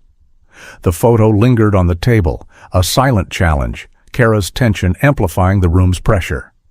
Investigators sensed the shift, her control slipping in increments. Evan, interviewed in a separate room to prevent coordination, slipped up badly by mentioning the creek without prompting, the detail unmentioned in questions. And too late, stammering a correction that too late, stammering a correction that only deepened suspicion. This slip was gold, insider knowledge, betraying presence. Evan backpedaled, claiming hearsay, but the damage was done. Elena, hearing the recording, felt a surge of validation, the word creek echoing Maya's fate. The stillness in the room marked a turning point. Evan's error, a fracture in the united front. Investigators capitalized, pressing harder, his slip a domino tipping others. To gather more insight, authorities arranged a lawfully monitored call between Evan and Kara, capturing her voice shifting to soft but instructive tones. Say less. Delete everything. A directive that revealed her as the strategist, prioritizing cover-up over concern. The call, brief and tense, showed no questions about Maya, only exposure risks. Kara's instructions were clear, almost maternal in control, guiding Evan like a puppet. This snapshot illuminated her psychology, focus on narrative over empathy. Elena listened to a redacted version, her heart aching at the cold pragmatism. The monitored exchange became key evidence, voices betraying intent. Investigators analyzed tone, her delete everything an echo of earlier actions. That recorded conversation served as a stark psychology portrait. Kara didn't inquire if Maya was okay or express regret. Instead, she fixated on minimizing exposure, asking about loose ends and alibis with a detachment that chilled listeners. Her priorities were self-preservation, image intact above all. This absence of concern highlighted shallow emotions, a trait experts flagged as indicative of deeper issues. Evan, on the line, sounded hesitant, but Kara steered firmly. Elena pondered the mindset, a teen viewing tragedy as a PR crisis.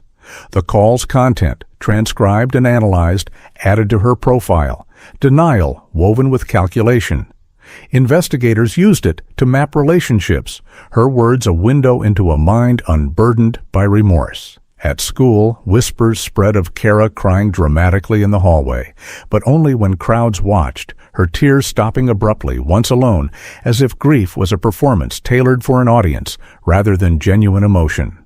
Our classmates reported the pattern, sobs drawing sympathy, then dry eyes in isolation. This theatricality suggested manipulation, using vulnerability as currency. The resource officer documented it, seeing it as consistent with her need for attention. Elena saw through it, a mother's intuition spotting the facade. The hallway scenes became behavioral evidence, tears as tools rather than truth. Investigators noted the inconsistency, her performances eroding credibility. As the case built, the prosecutor began preparing paperwork for juvenile transfer considerations, citing the incident's severity, apparent planning, and Kara's leadership role, arguing that age shouldn't shield against premeditation's weight. This step formalized escalation, weighing youth against action's gravity. Experts reviewed psych evals, supporting the move. Elena supported it quietly, seeking fairness for Maya. The transfer loomed, Kara's age a factor, but not a free pass. Prosecutors built arguments, the evidence stacking high. Kara's parents, sensing the tide, hired a prominent attorney who immediately challenged the phone evidence as junk science, attempting to discredit the digital trail. But this only hardened the investigative resolve into a full-fledged fight for admissibility. The lawyers' motions flew, but prosecutors countered with expert affidavits. Elena watched from afar, the legal sparring a new battleground. The junk science claim rang hollow against RCFL's rigor, but for revelations that could seal the case, Technicians outlined methods, optimism high. Elena clung to this, a light in darkness. The report's language promised depth, segments as buried truths. Kara released on bond pending further proceedings, a defiant. Elena saw the news clip, anger defiant. Elena saw the news clip, anger rising at the audacity. The smirk, captured eternally, became symbolic of arrogance unchecked. She mistook attention for immunity, striding away with misplaced confidence, but the echo lingered. The audience she craved was morphing into a jury. Their judgment approaching like storm clouds on the horizon, ready to deliver the accountability she never saw coming. In the sterile confines of the Regional Computer Forensics Laboratory, analysts at RCFL approached Kara Winslow's devices with the precision of surgeons dissecting a complex case, conducting full file system extractions where the operating system allowed, then moving to artifact carving techniques that peeled back layers of hidden data. They knew from experience that deletion was often a superficial act. Users might remove the visible index, but the underlying story lingered in unallocated spaces, waiting to be reconstructed. These experts, clad in lab coats and working under bright lights, used specialized software to mirror drives without altering a single bit, ensuring every fragment could stand up to legal scrutiny. As they delved deeper, patterns emerged from the digital chaos. On timestamps and file remnants forming a narrative Kara had desperately tried to bury. Investigators back in Cedar Hollow awaited updates with bated breath, knowing this methodical work could transform suspicions into unbreakable proof.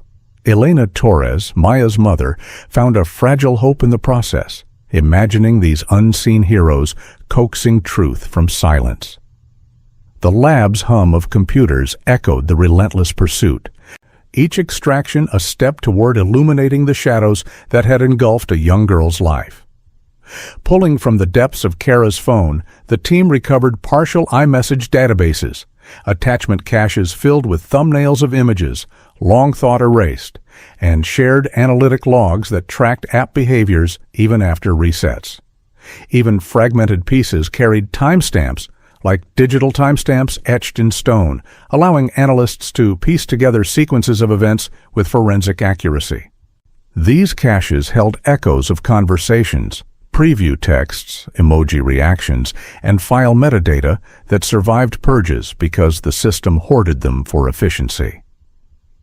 One analyst noted how attachments, like photos or maps, often left behind resized copies in hidden folders, invisible to casual users but goldmines for experts. As reports compiled, the data painted a timeline of escalating communications, spikes aligning with Maya's growing anxiety. Elena reflected on her daughter's trusting nature, how these invisible threads had pulled her into danger. The logs didn't judge, they simply recorded, turning Kara's attempts at concealment into a roadmap of intent. In the quiet lab, these recoveries felt like whispers from the past, bridging the gap between deletion and discovery. Reconstruction of deleted threads became an art form for the RCFL team, correlating carrier metadata with device artifacts, cross-referencing recipient-side messages from other phones, and weaving in cloud remnants that Apple had preserved in remote servers. It was like assembling a puzzle where pieces came from scattered sources, timestamps matched across logs, partial texts filled in by notification echoes, and deleted threads rebuilt through pattern recognition algorithms. One expert explained it as forensic archaeology, digging through digital strata to unearth buried conversations. They found consistencies, messages sent from Kara's number to the prepaid SIM, unechoed in Maya's device logs, with cloud backups capturing snippets before disables. This multi-source approach ensured reliability, each correlation strengthening the chain. Elena, briefed on the method, marveled at the interconnected web, how one girl's phone could betray another's fate. The reconstructions revealed not just words, but rhythms of planning, turning abstract data into a compelling story of deception. Investigators nodded in satisfaction, on the threads forming a net that tightened around the truth. A breakthrough came during a secondary search of Kara's home, where officers discovered a second phone, a cheap burner model tucked inside a makeup bag in her closet, overlooked initially because it was powered off and cleverly wrapped in foil to block signals. The device, simple and unassuming, had been hidden with care, suggesting premeditated secrecy. When powered on in a controlled environment, it revealed a sparse contact list and minimal usage, clearly not for everyday chats, but for targeted, disposable communication. Analysts at RCFL imaged it immediately, preserving its contents before deeper dives. This find escalated the case, implying layers of caution beyond a typical teen's impulsiveness. Elena imagined Kara stashing it away, a secret tool in a game of control. The burner's existence punched holes in alibis, its foil wrapping a desperate bid for invisibility that now spotlighted her efforts. Detectives cataloged it carefully, the makeup bag's ordinary facade hiding a key piece in the puzzle of concealment. Once extracted, the burner phone's data showed a contact labeled simply M, presumably for Maya, and a trail of short commanding messages. Come alone, no screenshots, hurry, each one laced with urgency and control, time-stamped in the hours leading to the creek meeting. These directives painted a picture of orchestration, instructions designed to isolate and rush, minimizing risks of exposure. The messages were terse, almost scripted, revealing a mind focused on logistics over emotion. Investigators cross-referenced them with Maya's logs, finding matches that confirmed receipt and response. This trail wasn't emotional pleas, but calculated summons, pulling Maya into isolation. Elena read redacted versions with a heavy heart. They bridged planning to action. The phone had become a conduit for the burner's commands, short words carrying long shadows of intent. In the investigation's flow, they bridged planning to action, the phone, a silent conspirator now speaking volumes. From Kara's primary phone, experts recovered recently deleted images lingering in her social app caches. Among them, a clear screenshot of a map app with Hollow Creek marked G. A pin dropped precisely near the reeds where evidence had been found, time-stamped days before the incident. The image, partially reconstructed from cache fragments, showed zoomed-in details of paths and access points, as if scouting a location. This wasn't casual browsing. Annotations hinted at notes on timing and seclusion. The recovery highlighted how apps retained thumbnails even after user deletions, a feature turned forensic advantage. Investigators overlaid it with crime scene photos, the pin's accuracy chilling. Elena stared at a printed copy, tracing the digital path her daughter had followed unknowingly. The map became a blueprint of forethought, pins dropping like markers of fate. In the lab's glow, this image stood as visual proof, transforming abstract suspicions into a plotted journey toward tragedy. Pressure mounted on Kara's circle, and a friend named Sienna Vale finally came forward after facing potential obstruction charges, and admitting in a tearful interview that Kara had pressured her to post distractions online during the initial search for Maya, creating false leads and sympathetic narratives to muddy the waters. Sienna described hurried messages from Kara, urging her to share posts about missing posters or unrelated town gossip to divert attention. She claimed ignorance of the full plan, saying it started as just helping a friend, but guilt had eroded her silence. Investigators verified her accounts with timestamps, seeing the posts as calculated noise amid genuine concern. Elena felt a mix of betrayal and pity for Sienna, another teen caught in the web. The admission cracked the group's facade, Sienna's flip a domino in the chain. Her testimony, secured with protections, added human layers to the digital evidence, distractions revealing a mind intent on evasion. Sienna didn't stop there. She provided access to a private group chat named Cleanup Crew, insisting through sobs that she believed it was only about scaring Maya to back off from rumors, not anything permanent or harmful. The chat's logs, pulled under warrant, showed casual discussions turning logistical, times, roles, and reminders to stay quiet. Sienna portrayed herself as peripheral, drawn in by loyalty, but her messages showed active participation in planning diversions. Investigators analyzed the group's dynamic, seeing Kara as the initiator with phrases like, "stick to the script." Elena grappled with the chat's name, a chilling label for what stole her daughter. The Cleanup Crew became evidentiary core, intentions laid bare in group shorthand. Sienna's insistence on limited knowledge rang true to some, but consequences loomed for all. This revelation humanized the accomplices, teens entangled in a plan that spiraled beyond scaring, words failing to mask the outcome. GRC-FL's deeper correlations of the chat participants confirmed the core group. Kara at the helm, Evan as the enforcer, and Sienna handling online cover, but an unknown number appeared repeatedly in the logs, sending confirmations and updates that suggested another player in the shadows. Analysts traced metadata across devices, linking timestamps to coordinated activity. The unknown's messages were brief, supportive, aligning with the Creek timeline. This addition expanded the net, implying a wider circle than initially thought. Elena wondered about this mystery figure, another life touched by the ripple. The correlations strengthened the conspiracy angle, chats as digital fingerprints. Investigators pursued the number vigorously, its recurrence a thread begging to be pulled. In the lab's systematic work, this unknown became a priority, promising to unravel more of the tangled web.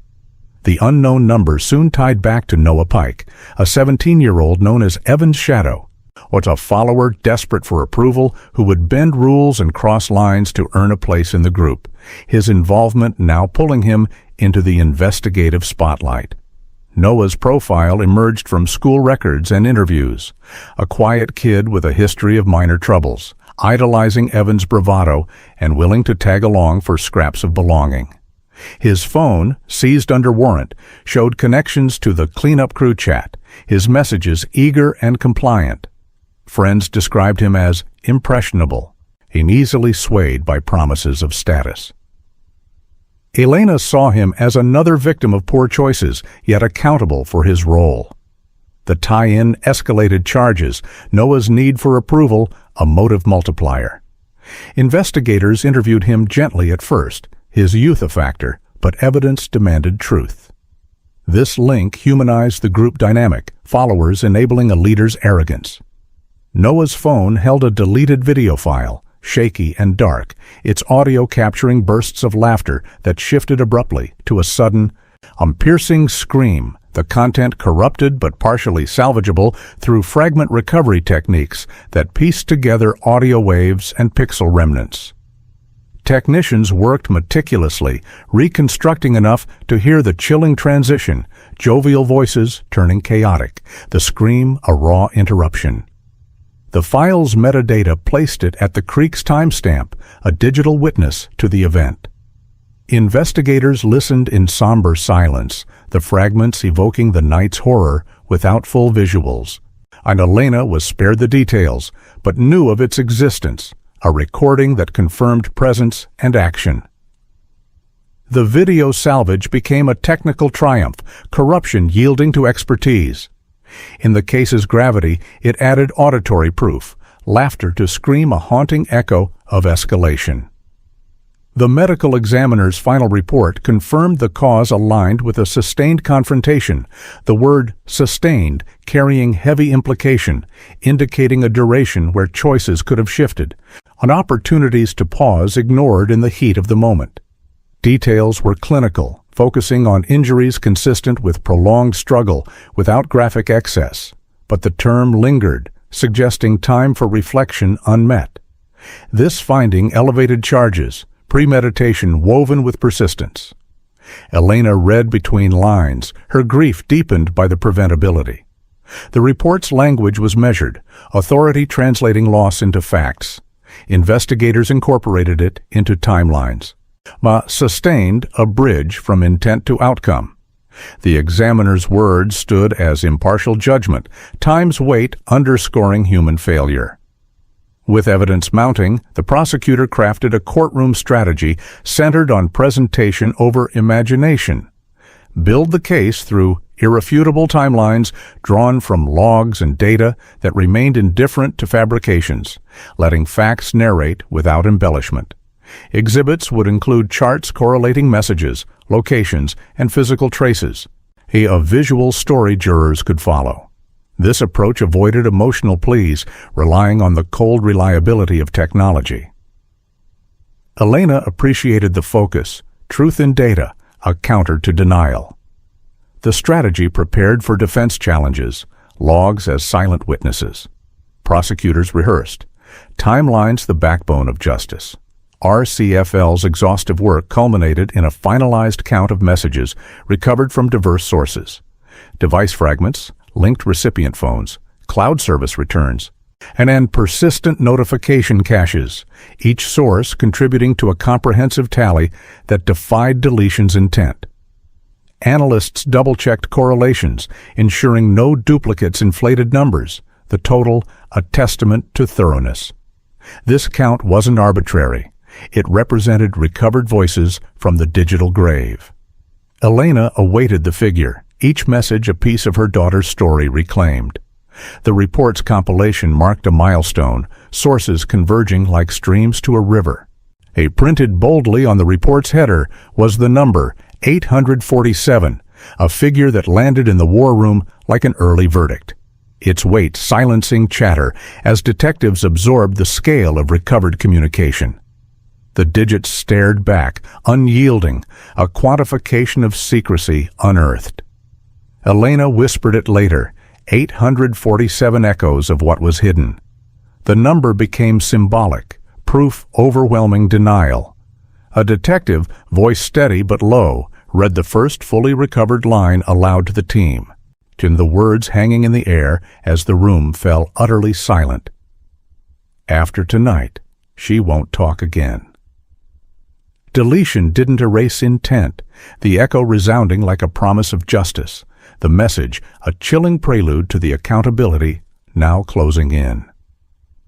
In the bustling war room of the Cedar Hollow police station, detectives meticulously constructed a second-by-second timeline that refused to stay buried, unweaving together strands of evidence like threads in an unyielding tapestry.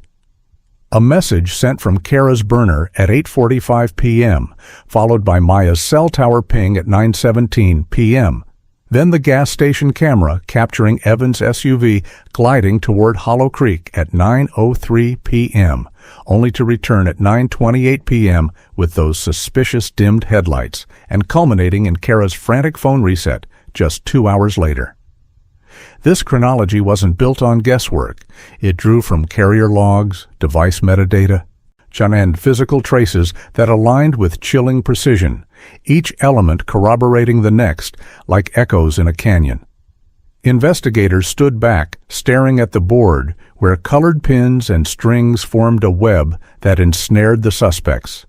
The timeline a silent prosecutor laying out the sequence of deception and aftermath. Elena Torres, glimpsing a photo of this visual masterpiece during an update, felt a flicker of empowerment amid her grief, seeing how these moments, once scattered, are now formed an unbreakable chain. The timeline pulsed with life, defying attempts to erase it, a digital and physical record that whispered of choices made in the dark, pulling the truth inexorably into the light. As the team reviewed it, the room hummed with quiet determination, knowing this reconstruction would stand tall in any courtroom, a testament to persistence over panic. Forensics experts turned their attention to Evan's SUV with unwavering scrutiny, discovering microfibers embedded in the rear seat seams that matched the weave and dye of Maya's jacket, a transfer of evidence so subtle yet irrefutable that it spoke of close contact during a critical window. These tiny threads, analyzed under high-powered microscopes, showed no signs of natural wear, but rather the snags consistent with abrupt movement or restraint, linking the vehicle directly to the creek scene. Lab reports detailed the fiber composition, cotton blends with unique threading patterns from a popular brand Maya favored. Ruling out coincidence through comparative testing, detectives nodded as they read the findings, picturing the SUV's interior not as a casual ride, but as a vessel carrying unwilling cargo, the fibers like silent witnesses clinging to fabric long after the fact. Elena, informed of this match, held a similar jacket from Maya's closet, her fingers tracing the material as tears welled, the connection a bittersweet validation of her daughter's presence in that fateful journey. This evidence bridged the physical gap, turning an ordinary car into a cornerstone of the case, each microfiber a thread in the narrative of what transpired that night, weaving accountability into every seam. Noah Pike's sneakers, seized during a home search, are provided another pivotal match. Their tread pattern aligned perfectly with the second set of impressions found in the mud near Hollow Creek's reeds, the depth and spacing consistent with someone of his build moving purposefully through soft earth. Forensics cast the prints in plaster for exact comparisons, measuring everything from heel strike to toe off, confirming the shoe's unique wear marks from Noah's habitual gait. His mother, watching officers bag the footwear, protested that he was just a good kid who followed the wrong crowd, her words laced with denial, but the evidence stood impartial, unmoved by pleas. Investigators cross-referenced with scene photos, the matches too precise for doubt, placing Noah at the location during the timeline's key moments. Elena reflected on this during a quiet evening, wondering how a simple pair of shoes could encapsulate such a profound betrayal. Her thoughts drifting to Maya's own steps along that path. The tread patterns became symbolic footprints in the case file, each impression a step toward justice, grounding Noah's involvement in the unyielding soil of Hollow Creek, where denial couldn't erase what the ground remembered. A lab comparison of the hair strand recovered from the bark at the scene linked it to Kara through mitochondrial screening, with subsequent nuclear DNA markers from a voluntary sample providing even stronger confirmation. It was the genetic profile matching with probabilities that left no room for reasonable doubt. Technicians worked methodically in the lab, amplifying DNA sequences and running gels that lit up with telltale bands, the science transforming a single strand into a binding tie. This wasn't rushed work. Controls were run alongside to ensure accuracy, ruling out contamination from the creek's environment. Kara's attorney might challenge the chain of custody, but the lab's protocols were ironclad, each step documented in exhaustive reports.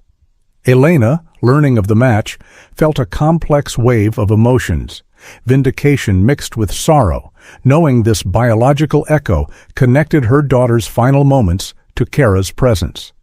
The DNA became a quiet powerhouse in the evidence arsenal, biology speaking when words failed, linking suspect to scene in a way that arrogance couldn't dismiss.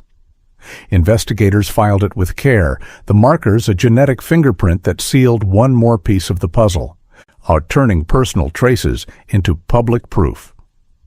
Sienna Vale's testimony was locked in with a carefully negotiated cooperation agreement, acknowledging her lesser role while ensuring she faced appropriate consequences, her words now a weapon turned against the group she once called friends. In a private meeting room, Sienna detailed her involvement, posting distractions, relaying messages, her voice breaking as she expressed regret. The agreement offering reduced charges in exchange for full honesty and courtroom appearance. Prosecutors drafted it with precision, balancing justice with the need for insider insight, knowing her flip could dismantle the defense's unity. Sienna's mother sat beside her, a hand on her shoulder, as papers were signed, the moment a turning point from accomplice to asset. Elena pondered the agreement's fairness, seeing in Sienna a teen who got swept up, yet one who chose to step forward. And this deal humanized the process, consequences tailored to intent, her testimony a bridge from peripheral to pivotal. Investigators celebrated quietly, the agreement a strategic win, ensuring her voice would echo in trial, cooperation the key that unlocked deeper truths. The recovered messages from various sources unveiled a vocabulary of careful planning. References to gloves for handling without traces, no phones to avoid digital footprints, wipe prints as a reminder of cleanup, and bring tape hinting at restraint, each term a building block in a scheme that screamed premeditation over impulse. These words, scattered across threads and previews, formed patterns that experts highlighted in reports, showing discussions days in advance, not spur of the moment. The language was casual yet directive, like teens organizing a gathering but with darker undertones, revealing a group mindset focused on execution and evasion. Elena read excerpts with a heavy heart. On the terms stripping away any illusion of accident, her daughter's fate reduced to checklists. Prosecutors flagged them for emphasis, vocabulary as evidence of intent, turning slang into indictment. The messages lingered in files, each phrase a nail in the coffin of denial, planning's echo resounding through the case. One chilling exchange showed Kara coaching the others explicitly. "If cops ask, we were at the diner. Keep it simple." Same story. Her words a blueprint for fabricated alibis, are distributed in the group chat like assignments in a twisted class project. The message, recovered from Sienna's device, included timestamps and responses affirming the plan, a coordinated effort to synchronize lies. This instruction revealed Kara's foresight, anticipating scrutiny and prepping defenses, her tone authoritative yet breezy. Investigators verified against real diner footage, finding no matches, exposing the fiction. Elena saw it as the height of calculation, as a teen scripting reality to evade it. The coaching became a star exhibit, words betraying leadership in deception. Prosecutors rehearsed its presentation, the same story, a refrain of collusion that jurors would hear, simplicity unmasking complexity. Further digging revealed that the group's claimed diner receipt had been cleverly planted, its timestamp manipulated to appear legitimate, but surveillance footage from the location showed no sign of them, proving someone had forged a slice of normalcy to cloak the abnormal. The receipt, found in Evan's wallet, bore ink inconsistencies under lab lights, a digital timestamp edited sloppily on a scanned copy. This fabrication pointed to post-event efforts, a desperate bid to insert innocence into the timeline. Investigators traced the forgery to a home printer, metadata embedding clues. Elena marveled at the lengths, forgery a mirror to the broader cover-up. The planted evidence backfired spectacularly, turning a prop into proof of guilt. In the case's arc, it highlighted Panic's mistakes, normalcy forged but fractured under examination. A recovered audio note from Kara's phone captured her voice in a bright, almost playful tone as she outlined how to lure Maya without causing drama. Her instructions casual yet precise, like planning a surprise party rather than something far more serious. The file, salvaged from a deleted voice memo app, ran for 2 minutes, her words flowing with enthusiasm. Roots, timing, what to say to avoid suspicion. The playfulness chilled listeners, a disconnect between tone and implication. Technicians enhanced the audio, clarifying every syllable for clarity. Elena listened to a sanitized clip, her stomach turning at the lightness, a voice unburdened by gravity. The note became auditory evidence, tone revealing mindset. Investigators analyzed inflection, playfulness, underscoring detachment. This recovery added emotional depth, Kara's voice a haunting addition to the digital chorus. Elena's world shattered further when prosecutors shared Maya's last unsent draft message, recovered from a partial cloud sync on her missing phone. "Mom, I'm scared, but it's probably nothing." Words typed but never sent, a final whisper of unease preserved in the ether. The draft, time-stamped just before the creek ping, captured Maya's intuition, her hesitation a poignant cry for help, unspoken. McCloud remnants held it like a time capsule, sync halting mid-process. Elena clutched the printout, tears tracing the letters, her daughter's voice echoing in simple prose. This message humanized the victim anew, fear tempered by doubt, a teen's reluctance to worry her mother. Investigators treated it tenderly, evidence of vulnerability. In the narrative, it stood as Maya's last words, probably nothing, a tragic irony that fueled the drive for answers. Given the case's gravity, its heinous nature, Kara's apparent leadership, and clear signs of advanced planning, the prosecutor moved forward with juvenile transfer paperwork, arguing for trial as an adult to reflect the maturity of the actions over chronological age. Documents detailed evidence of sophistication, burner phones, coordinated alibis, digital erasures. The motion cited legal precedents, balancing youth with accountability. Elena supported it quietly. She's seeking a process that honored Maya's memory. The transfer hearing loomed, age debated in courtrooms. Prosecutors prepared arguments, planning's shadow lengthening over Kara's defense. Evan, feeling the walls close in as evidence piled, approached authorities for a deal, offering a partial account that downplayed his role while pointing fingers elsewhere. But the prosecutor held firm, demanding full transparency before considering leniency. His statement admitted driving and presence, but minimized involvement, a self-serving narrative. Negotiations stretched, Evan sweating under pressure. Elena watched from afar, hoping for unvarnished truth. The deal's dance tested loyalties, partial truths insufficient. Prosecutors waited, full confession, the price of mercy. Noah cracked under interrogation first, his composure crumbling into sobs as he confessed it was meant to be a lesson for Maya, his words tumbling out in a rush of regret and fear. Tears streamed as he described the group's intent, to scare, not harm, but escalation beyond control. Investigators listened empathetically, probing gently for details. Noah's breakdown humanized him, a follower regretting the tide. Elena pondered his question.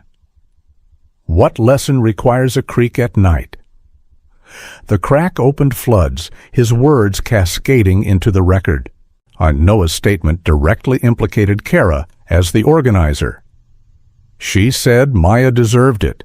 She said we'd be heroes, his voice breaking on the last word, painting her as the motivator who framed the act as justified, pulling strings with promises of glory. This placed Kara at the center, her words rallying the group. Elena felt the weight, heroes, a twisted perversion. The implication strengthened conspiracy charges, Noah's testimony a linchpin.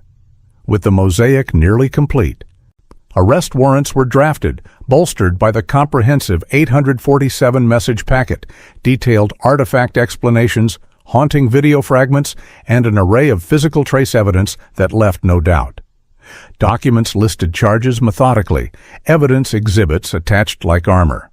Prosecutors reviewed, warrants ready for judicial stamp. At sunrise, the sound of cuffs clicking onto Kara's wrists resonated. Cold metal meeting skin, the physical manifestation of inevitability as she was led away. Her earlier smirk replaced by wide-eyed shock. She glanced at the deputy, whispering, "This won't stick." But the case had already adhered, unshakable, the echo of her words fading against the dawn's light. Justice's grip, firm and final. The first court appearance for Kara Winslow unfolded in a packed courtroom in Cedar Hollow, the air thick with anticipation and the faint scent of polished wood and nervous sweat. Kara entered through a side door, dressed in a neat blouse buttoned to the collar and a modest skirt, her hair straightened into submission, every detail curated to project the image of a wide-eyed innocent caught in a terrible misunderstanding. She walked with measured steps, head held high, as if the flashing cameras from reporters in the gallery were spotlights on a stage rather than harbingers of judgment. Her parents sat in the front row, faces drawn, clutching hands in silent support, while Elena Torres, Maya's mother, occupied a seat on the opposite side, her eyes fixed on Kara with a quiet intensity that spoke volumes of unspoken grief. The bailiff called the room to order, and as Kara took her place at the defense table, she lifted her chin defiantly, a subtle performance of resilience that masked the storm brewing within.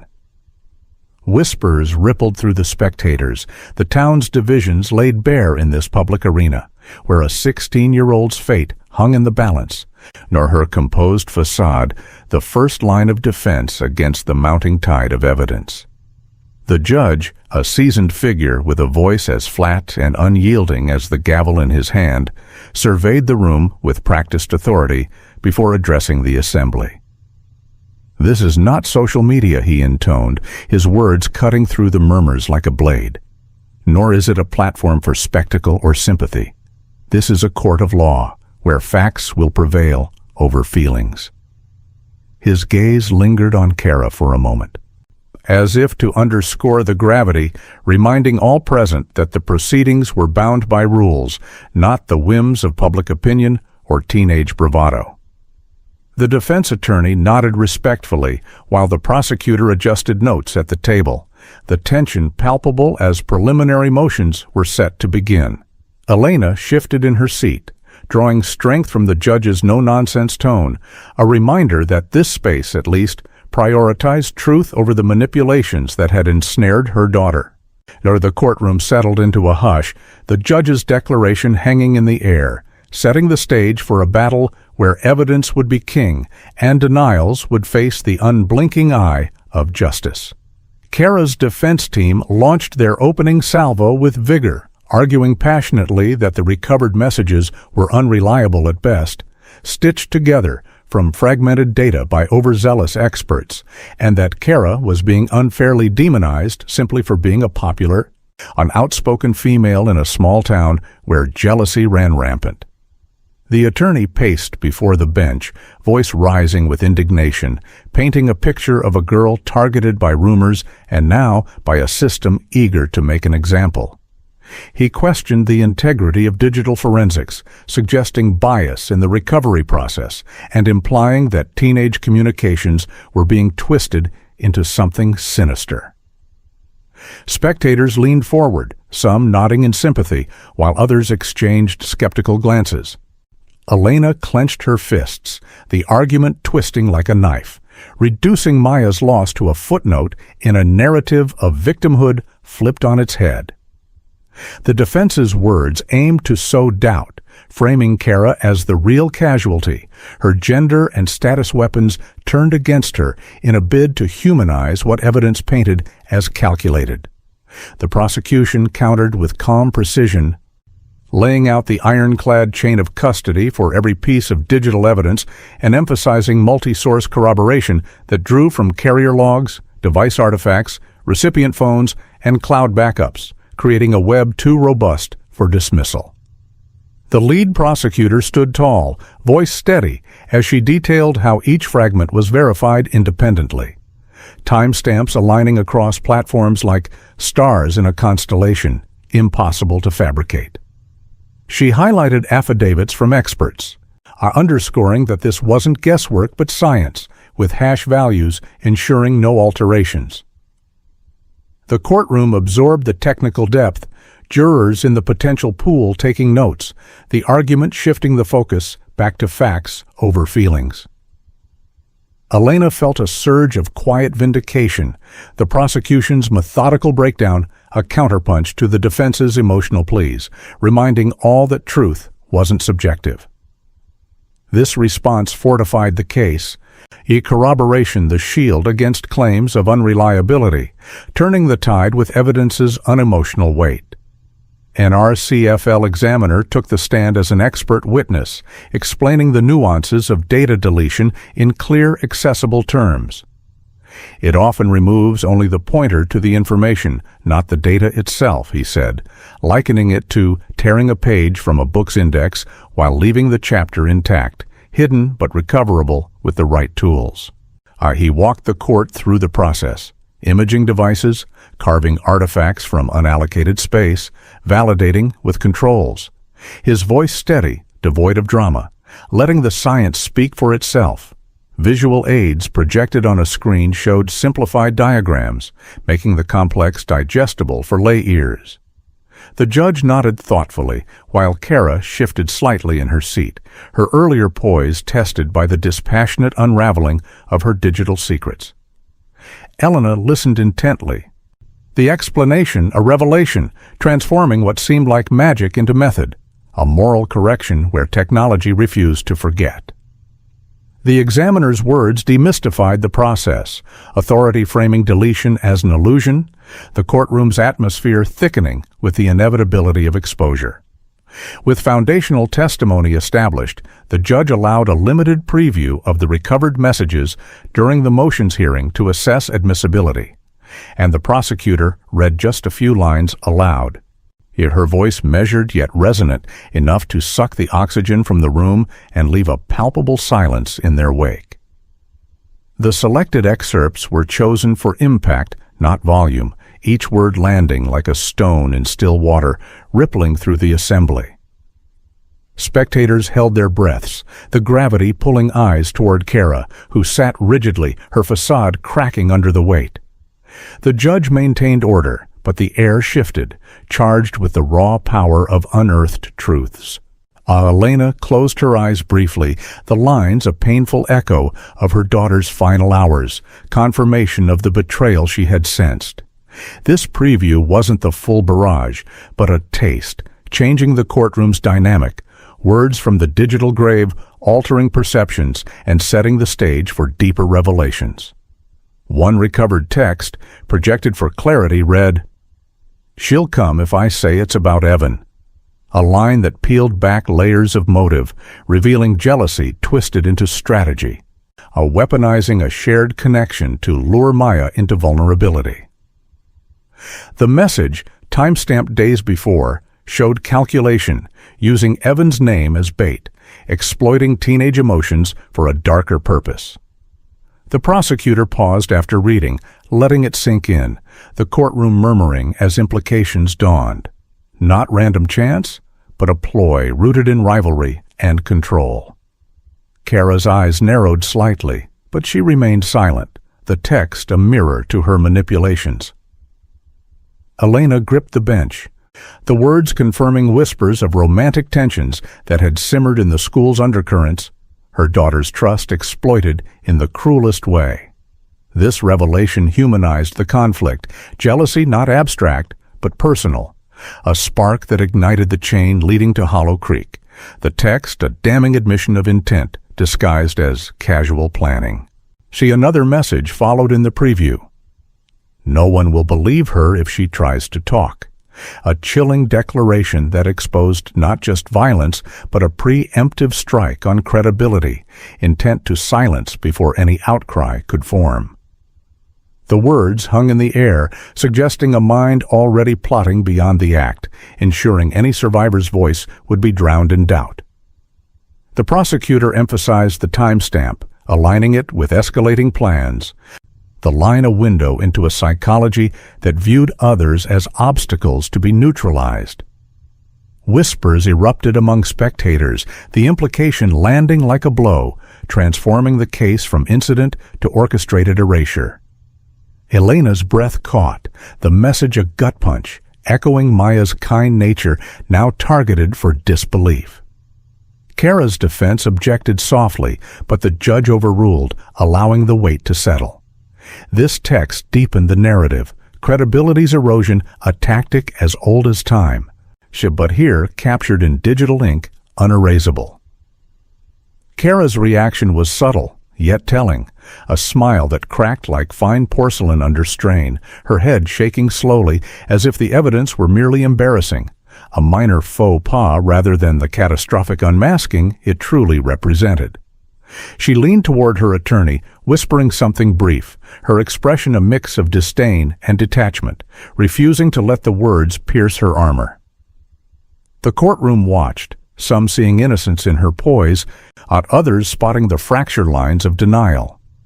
The judge's gavel tapped lightly for order, but Kara's smile lingered, a defiant mask that only amplified the rot. This moment captured Kara's rot. This moment captured Kara's essence, arrogance as shield, embarrassment her chosen deflection, the crack in porcelain a hint that the facade wasn't invincible, a pressure building toward an inevitable shatter. Elena's composure faltered as the messages were read, a sound escaping her that wasn't quite a sob, but a raw, involuntary gasp of anguish, drawing the court officer's steadying hand on her shoulder as she fought to regain her breath. The officer, a kind-faced woman with years on the job, whispered reassurance, helping Elena sit straighter, a quiet act of humanity amid the procedural storm. Spectators turned sympathetic eyes her way, the sound a piercing reminder of the human cost behind the exhibits. Elena wiped her eyes, drawing on reserves of strength, her presence a silent testament to Maya's memory, refusing to let grief silence her. The judge paused briefly, acknowledging the moment without words, the courtroom's energy shifting toward empathy. This reaction grounded the hearing, Elena's sound bridging abstract evidence to lived loss. A mother's pain, the emotional anchor that no defense could dismiss. The judge addressed Kara directly from the bench, his tone firm and unwavering. "Ms. Winslow, control your demeanor. Your expressions will not influence my rulings, nor should they test the patience of this court." The words were a direct rebuke, cutting through the tension like a scalpel, reminding her that this was no stage for performances, but an arena where facts reigned supreme. Kara's smile faded instantly, her posture straightening as she nodded curtly. The admonishment, a public check on her arrogance. Whispers followed, the judge's authority reasserting order, his gaze steady on the young defendant. Elena drew quiet strength from the moment, seeing it as a small victory for decorum over defiance. The ruling echoed through the room, expressions tamed, the judge's voice a reminder that justice observed all, influence an illusion in the face of law. Outside the courthouse, as reporters swarmed, Kara's attorney faced the cameras with a prepared statement. "A child is being railroaded by a system hungry for a scapegoat." His words laced with outrage, framing the case as an injustice against youth and innocence. But in Cedar Hollow, the town heard child and thought immediately of Maya, her absence a counterpoint that drowned out the plea. Neighbors gathered in clusters, debating in low voices. Dore, avoiding the frenzy, her thoughts on the side of the road. Elena exited through a side door, avoiding the frenzy, her thoughts on Maya, the word child a painful echo of what was lost. The statement aimed to rally sympathy, but public sentiment shifted, railroaded narratives clashing with memories of a girl who would never grow older. This moment highlighted the divide, defense's words a spark in a tinderbox of opinion, the town's collective heart leaning toward accountability. Sienna Vale's cooperation became inescapably public when she was spotted entering the courthouse through a discreet side door, her eyes downcast and steps hurried, avoiding the main entrance where cameras waited, her presence fracturing Kara's once tight friend group like glass under pressure. Whispers spread through school hallways and town cafes, loyalties splintering as some defended Sienna's choice, others branded her a betrayer. She moved with the weight of her decision, shoulders slumped, the side door a symbol of her shifted allegiance. Inside, she met with prosecutors, her testimony now a formalized threat to the defense. Elena caught a glimpse from afar, feeling a complex pity for the girl caught in the web, yet grateful for the crack it created. The fracture rippled outward, group chats dissolving, alliances crumbling under the glare of impending truth. Sienna's entrance marked a turning point. Publicity, the catalyst that turned private pacts into public ruins. Evan's lawyer, sensing the case's momentum shifting irreversibly, approached the prosecution team once more in a hushed courthouse hallway, confiding that Evan was finally ready to tell everything, a phrase that typically meant spilling details while shifting maximum blame to others, his partial confession evolving into a fuller narrative under duress. The lawyer's tone was urgent, bargaining for leniency. But prosecutors listened with measured skepticism, demanding specifics before entertaining deals. Evan's readiness stemmed from fear, the evidence wall closing in, his earlier vagueness giving way to self-preservation.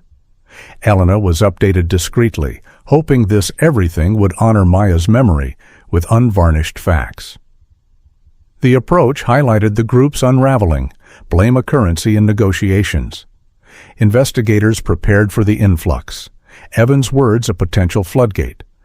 Telling everything, a step toward closure laced with calculation. After deliberation on the motions, the judge ruled that the bulk of the digital evidence would be admissible pending proper expert foundation at trial, his gavel striking with finality as he cited the robust chain of custody and corroborative sources, closing the door on broad suppression attempts. The ruling echoed through the courtroom, in a victory for the prosecution that elicited nods from their table and tight lips from the defense. Spectators absorbed the decision, the judge's reasoning methodical, emphasizing reliability over rhetoric. Elena exhaled slowly, the admissibility a milestone, evidence's voice secured for the main stage. The pending foundation added anticipation, experts poised to solidify. This moment fortified the case, digital trails granted entry. The gavel's sound, a barrier falling. He turned sharply toward Sienna and mouthed a word, turned sharply toward Sienna and mouthed a single word, silent but venomous.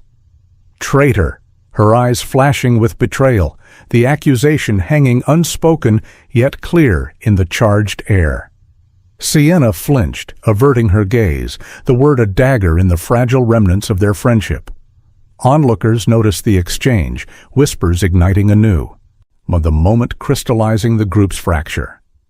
Elena observed from a distance, the venom a glimpse into Kara's unyielding core. The mouthed word lingered like smoke, traitor the label that turned loyalty to liability. The hallway cleared slowly, but the echo remained.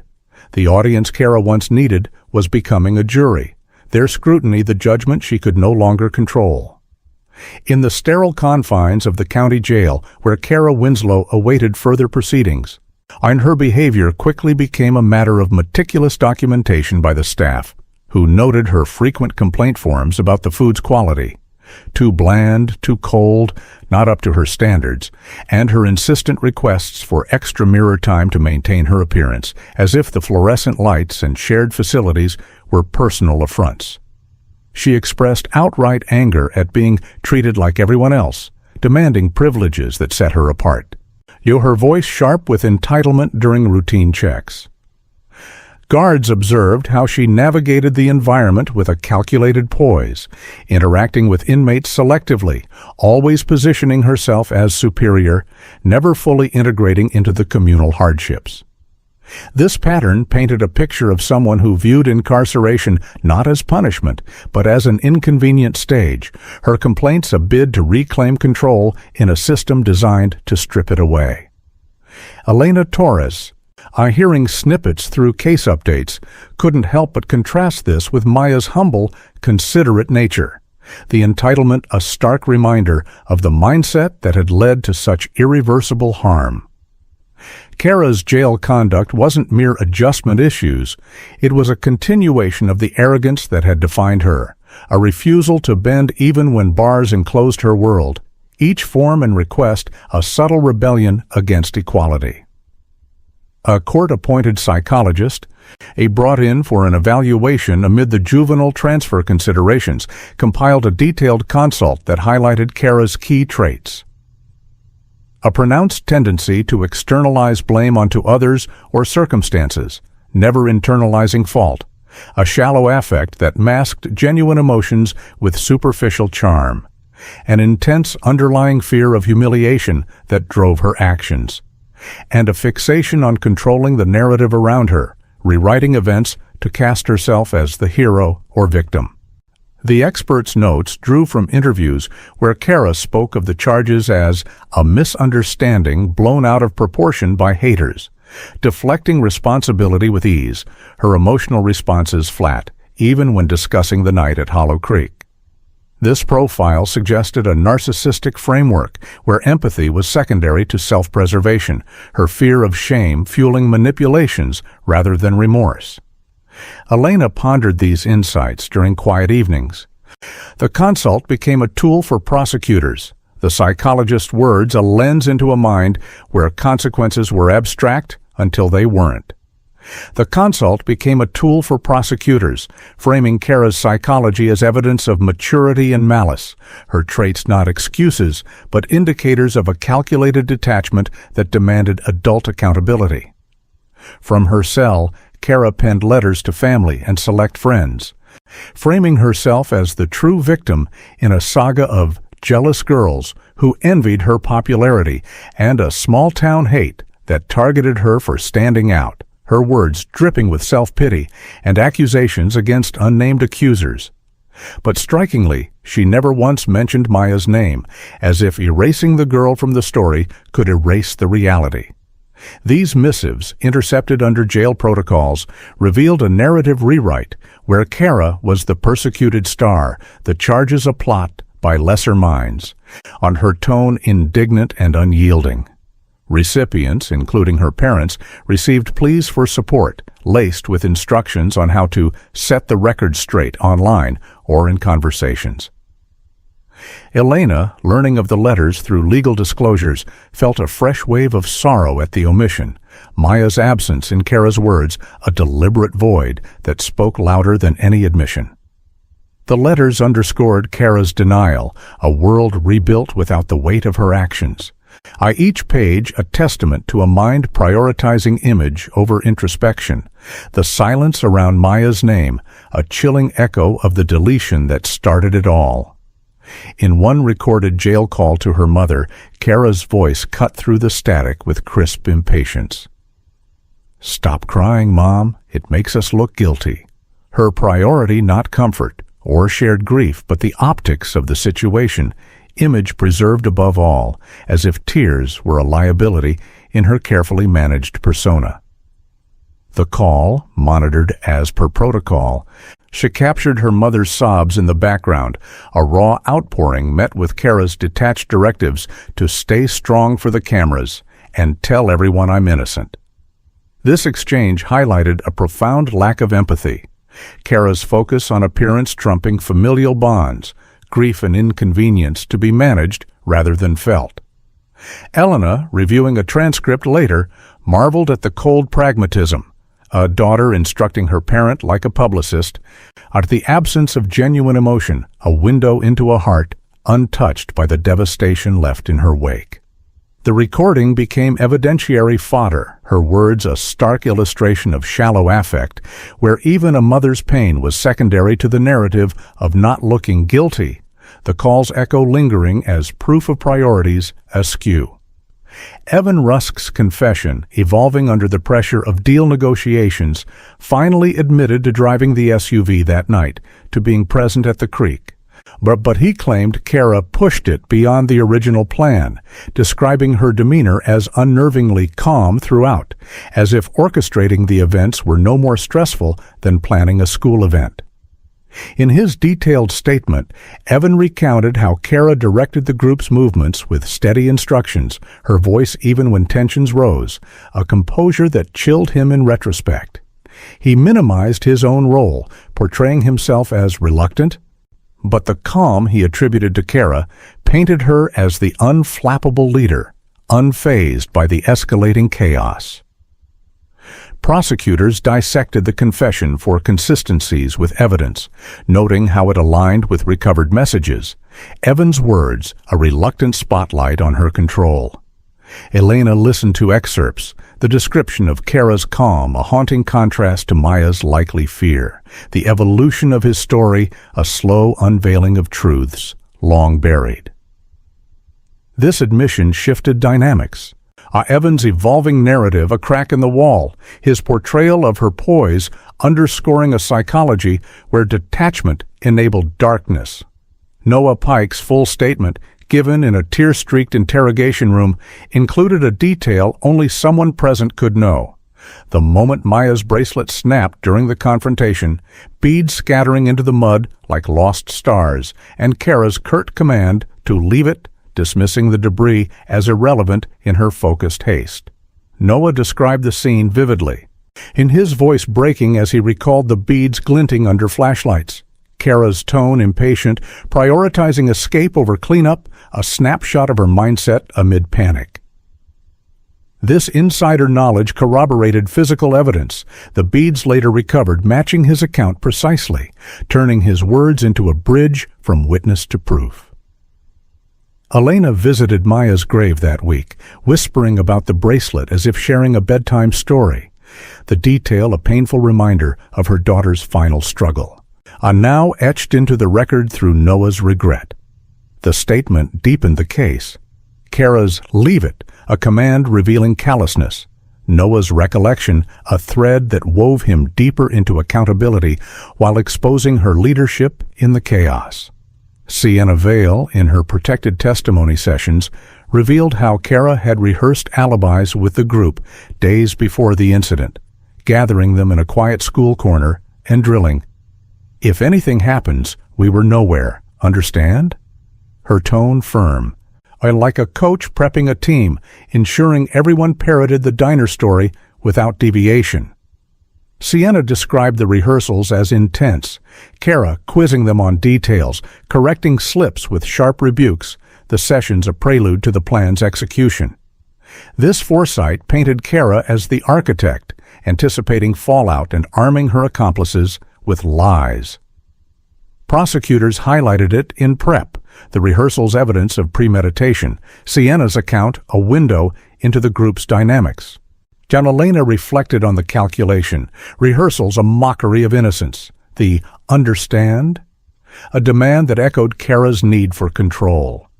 The revelation fortified the hierarchy, alibis not spontaneous but scripted, Sienna's words turning rehearsals into rehearsals for trial. The prosecutor, building the case narrative, framed Kara as the undeniable coordinator, the brain behind the operation. Evan as the muscle providing physical enforcement. Noah as the eager follower seeking approval. And Sienna as the facilitator handling digital distractions, creating a clear hierarchy of guilt that assigned roles based on recovered messages and statements. This structure wasn't arbitrary. It drew from chat logs showing Kara assigning tasks, Evan confirming logistics, Noah offering affirmations, and Sienna managing online noise. The framework helped jurors visualize the conspiracy, each person's place a cog in a machine Kara powered. Elena appreciated the clarity, of the hierarchy a map of betrayal that honored Maya's memory by dissecting the group's mechanics. Prosecutors rehearsed it with charts, guilt scaled by involvement, the frame a strategic lens that turned individuals into a culpable collective, hierarchy the scaffold for justice. In a pivot to counter the growing evidence, Kara's defense team tried a new angle in motions, portraying her as a vulnerable girl manipulated by her older boyfriend Evan, on a narrative of influence and coercion that aimed to shift blame upward, but prosecutors prepared countermeasures with message evidence clearly showing Kara as the initiator, her directives leading the charge. The defense argued Evan's age and history made him the puppet master, Kara the impressionable teen, but texts like her commands to him undermined it swiftly. Elena saw through the tactic, manipulation, an ironic claim given Kara's profile. The angle fizzled under scrutiny. To prosecutors' prep ensuring it backfired, evidence of initiation, a rebuttal that reinforced her role. Recovered texts laid bare Kara's directing hand, one message to Evan, reading, "Bring the duct tape. Don't be stupid." Her language commanding and dismissive, not the words of someone submissive, but of a leader issuing orders with authority. The tone undercutting any claim of being manipulated. The text, time-stamped in planning phases, showed her specifying tools, or her "don't be stupid" a jab at compliance, revealing dominance in the relationship. Prosecutors highlighted it in filings, the command a stark contrast to the defense's narrative. Elena pondered the cruelty in such casual instructions, duct tape a symbol of intent that chilled her. The language stood as proof. Submission flipped to assertion, texts the unfiltered voice of control. A jail deputy in routine reports, a noted Kara mocking another inmate during recreation time for crying about her kid, her laughter sharp and unfeeling, empathy conspicuously absent as she dismissed the woman's pain with a wave, turning away as if boredom trumped compassion. The deputy documented the incident, seeing it as consistent with Kara's pattern of detachment, her mockery a barrier against vulnerability. This behavior reinforced psych evals, shallow affect on display in shared spaces. Elena heard of it through channels, and the absence of empathy, a confirmation of the void where remorse should reside. The mocking lingered in logs, a snapshot of character that painted Kara as unmoved by others' suffering, her words an echo of the callousness that defined her actions. Elena made regular visits to Maya's grave, a quiet spot under an oak tree in the town cemetery, where she whispered updates like bedtime stories from their past, the latest court dates, the mounting evidence, and how the town still said Maya's name in vigils and conversations, keeping her memory alive amid the legal storm. She spoke softly, tracing the headstone, sharing how Sienna's testimony might turn the tide, or how the digital recoveries felt like Maya's voice returning from silence. These visits were Elena's anchor, a ritual of connection, grief channeled into narratives that honored her daughter. Friends sometimes joined, but often it was solitary, whispers carrying hopes for justice. The grave became a sanctuary, updates a way to include Maya in the fight, her name the thread that wove through every development. The judge, reviewing a defense motion to return Kara to less restrictive juvenile detention, denied it outright, citing concerns for her safety amid the case's notoriety and the severity of the charges, his ruling a choice for realism over any theater of sympathy, emphasizing that protections didn't equate to leniency. The decision, read in open court, he underscored authority's stance, safety a valid point, but severity the core, refusing to soften edges for age alone. Elena nodded in silent approval, the denial an affirmation that consequences matched actions. The motion's failure hardened the path, juvenile comforts deferred, the judge's realism a counter to pleas for mercy. When Kara learned through her attorney that Sienna might testify against her, rage simmered in a subsequent jail call, on her voice low and threatening. "I'll ruin her if she opens her mouth." The words a venomous promise of retaliation, even from behind bars, threats persisting as her tool of control. The call, flagged immediately, captured her unfiltered spite, no remorse, but rather a vow to extend harm. Elena, informed, felt the chill of ongoing malice, the threat an echo of the original betrayal. Prosecutors reviewed it eagerly, new layers unfolding. That call was swiftly flagged by monitoring staff, leading to additional charges looming on the horizon, witness intimidation and further obstruction, compounding the case with fresh offenses that demonstrated Kara's refusal to relent, even as walls closed in. The additions strengthened the prosecution, her words self-incriminating, turning a conversation into a charge sheet. Elena saw it as poetic, threats boomeranging back, the looming charges escalated stakes, obstruction a fitting cap to deletion's theme. An investigator, headphones on in a quiet office, listened to the recording multiple times, murmuring to himself, "She still thinks this is a game." His words a quiet observation of arrogance unchecked, the echo resounding.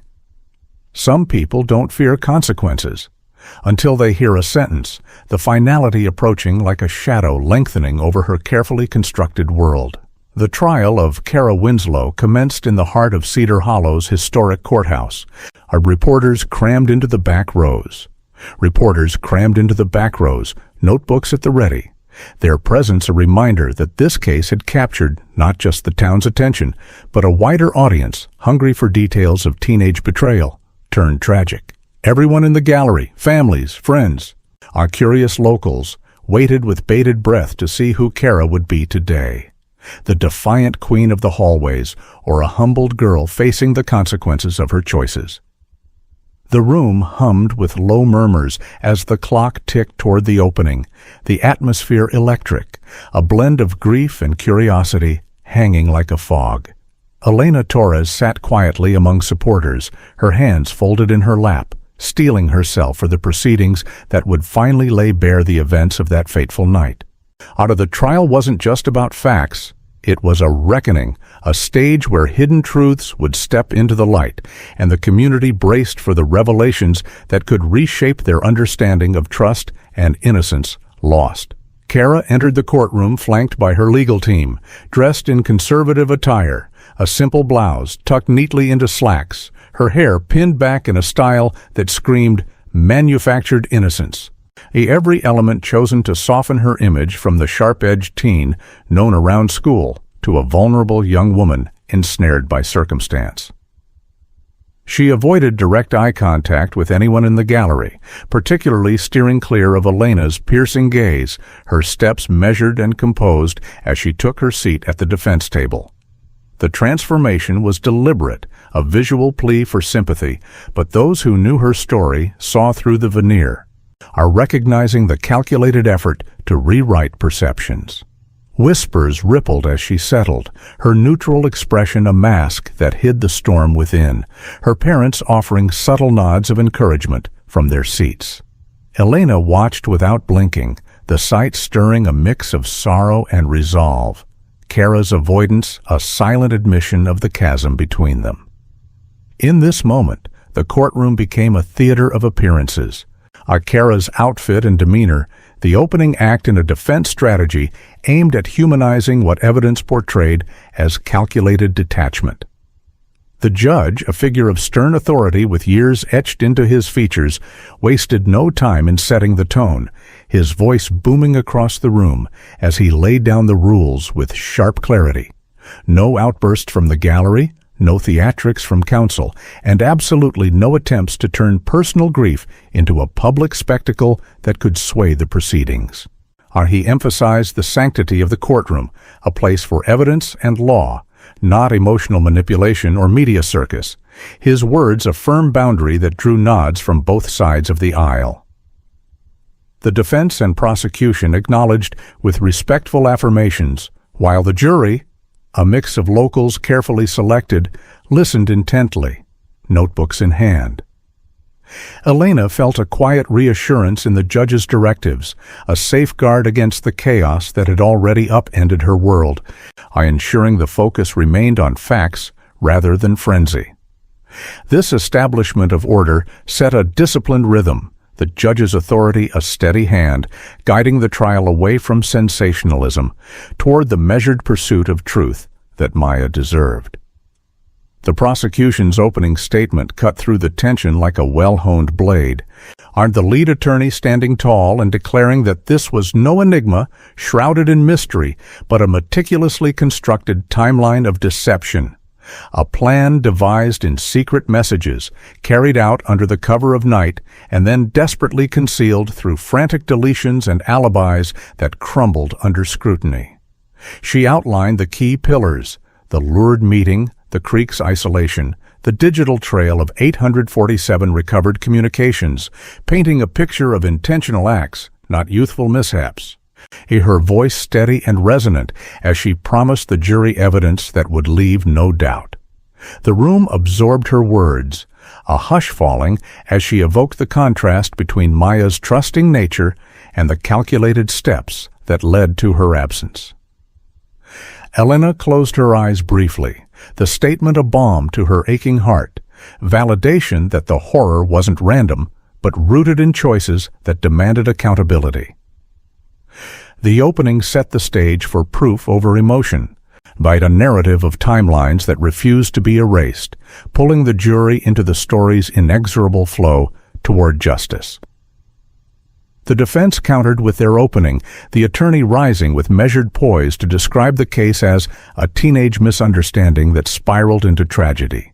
His words framing Kara as an impulsive girl caught in the whirlwind of youth, not a mastermind, but the term misunderstanding landed like a sharp slap across the courtroom, igniting quiet anger among those who knew Maya's story too well to accept such minimization. He spoke of peer pressures, fleeting emotions, and the rush to judgment in a small town, urging the jury to see Kara as redeemable, her actions a regrettable error rather than malice. Murmurs rose faintly, quickly silenced by the judge's gavel, but the anger simmered, eyes narrowing at the dismissal of profound loss as mere mishap. Elena gripped her seat, the words stinging like salt in an open wound, on a reminder of how narratives could twist pain into something palatable. The opening's phrasing amplified the divide, tragedy acknowledged but softened. The slap of misunderstanding, a catalyst that heightened the room's emotional undercurrent, setting defenses against the prosecution's unyielding facts. The prosecution began building Maya's humanity through a series of early witnesses, starting with her debate coach who spoke warmly of her sharp mind and compassionate arguments, followed by her little brother's soccer teammate who recalled her cheering from the sidelines with infectious enthusiasm, and a teacher who read aloud a short essay Maya had written about the power of kindness in a divided world, her words filling the courtroom with echoes of a voice silenced too soon. Each testimony painted Maya not as a statistic, but as a vibrant soul, reliable, empathetic, the girl who volunteered at libraries and mended friendships with quiet wisdom. The jury leaned in. Away tears, the witnesses' accounts away tears. The witnesses' accounts a tribute that honored her daughter's spirit, weaving warmth into the cold proceedings. These openings humanized the loss, kindness the thread that contrasted sharply with the darkness ahead, grounding the trial in the light Maya had brought to those around her. Elena Torres took the stand briefly, her role limited to identification and recounting the last contact with Maya. A simple text about heading out for a quick meetup, her voice steady through most of it, but trembling only when she uttered Maya's name, the syllables catching in her throat like a final unspoken goodbye. She described the routine check-ins, the half-eaten breakfast that morning, small details that evoked everyday normalcy, shattered. But her testimony a mother's quiet strength amid visible pain. The prosecutor guided gently, keeping it factual, while the jury watched with empathetic eyes, Elena's composure a testament to resilience. When Maya's name broke her voice, a hush fell, the moment raw and unscripted, humanizing the abstract charges. She stepped down with dignity, returning to her seat, the brief appearance a powerful anchor, her tremble a echo of love that no cross-examination could diminish. Maya's name, the heartbeat of the case. The defense's cross-examination attempted to paint Maya as perhaps dramatic in her social interactions or overly involved in gossip, subtle implications aimed at muddying her character, but the judge sustained the prosecution's objection swiftly, stating firmly, "Victim blaming is not evidence, counsel. Stick to relevant questions," his ruling a sharp rebuke that drew approving nods from the gallery. The attorney rephrased quickly, but the damage was minimal, the attempt falling flat against the judge's vigilance, the objection a barrier protecting Maya's memory from smears. Elena exhaled in relief, the judge's words a shield against tactics that sought to shift focus from actions to excuses. The exchange heightened tension, the jury noting the maneuver, victim blaming dismissed as the irrelevance it was, the courtroom's integrity upheld in a moment that reinforced the trial's commitment to fairness over insinuation. A crime scene technician followed, testifying in measured tones about the backpack found half submerged in the creek, the faint drag mark leading into the reeds, the scattered bracelet beads like whispers of struggle, and the shoe impressions that spoke of multiple presences as the jury was shown photographs that etched the scene into their minds, images they would not soon forget. He described the methodical collection, flagging, photographing, bagging, each step preserving the site's story. The visuals projecting muddied fabrics and broken branches that evoked isolation's chill. The testimony grounded the abstract in gritty reality, the jury's faces paling at the photos' starkness, a visual narrative of disruption in a peaceful place. Elena stared ahead, the details a painful revisit, but necessary for truth. The text's words built the scene layer by layer, impressions and beads, silent witnesses that painted a picture of confrontation, unforgettable in their quiet accusation. The medical examiner took the stand next, delivering his findings with restrained clinical language that somehow amplified the horror, avoiding graphic details but conveying the non-survivable nature of the injuries through precise terms that left the jury holding their breaths, the weight of sustained impact hanging heavy without need for elaboration. He outlined timelines and consistencies with evidence, his voice even, letting science speak where emotions might overwhelm. "I'm the restraint making the testimony all the more piercing, a quiet storm in the room." Jurors shifted uncomfortably, some averting eyes, the words non-survivable, a sobering echo that stripped away any lingering doubts about intent. Elena gripped a tissue, the measured delivery a mercy and a torment, confirming what her heart already knew. The examiner's poise underscored the finality. Breaths held in collective pause, the courtroom united in the gravity of loss, articulated through facts alone. The defense mounted a vigorous attempt to suppress the creek trail evidence, arguing potential contamination from volunteer searches or environmental factors. But the prosecution countered effectively by presenting tight perimeter logs, time-stamped photos of seals, and chain-of-custody affidavits that demonstrated unbroken control from discovery to lab. The logs detailed every entry, seals intact with signatures, the argument dismantling the suppression bid piece by piece. The judge nodding as evidence of diligence overwhelmed claims of taint. This exchange showcased the case's rigor, contamination, a hollow plea against documented precision. Elena watched intently, the successful counter a testament to investigative care, protecting the scene's integrity. The motion's denial reinforced the foundation, logs and seals the guardians of truth, turning defense tactics back on themselves in a display of procedural strength. A park ranger, are familiar with Hollow Creek's boundaries, testified about the trail's overlap with federal recreation land, explaining how this jurisdiction triggered the involvement of agencies like the FBI and RCFL, citing the complexity of digital devices recovered and the need for specialized resources to handle boundary-spanning evidence. His testimony was straightforward, mapping the area's legal nuances and why federal partnership was procedural necessity, not overreach. His knowledge adding context to the investigation's scope. The jury absorbed the details, understanding how a simple trail line expanded the case's reach. Elena appreciated the clarity, the ranger's words demystifying the federal role, complexity a bridge to expertise. The account grounded the trial in logistics, RCFL's availability, a key that unlocked deeper truths, jurisdiction the quiet force that amplified justice's reach. Throughout the testimonies, of people recounting the aftermath, her people recounting the aftermath, her expressions a quiet disdain for the proceedings that unfolded around her. These smirks, fleeting yet pointed, drew glances from jurors and gallery alike, her posture relaxed in a way that bordered on indifference, as if the gravity of death's recounting was beneath her notice. The courtroom's air thickened with each one, a silent challenge to the solemnity, her superiority a mask that only heightened the contrast with the pain being voiced. Elena noticed them acutely, each smirk a sting, a reminder of the detachment that had enabled it all.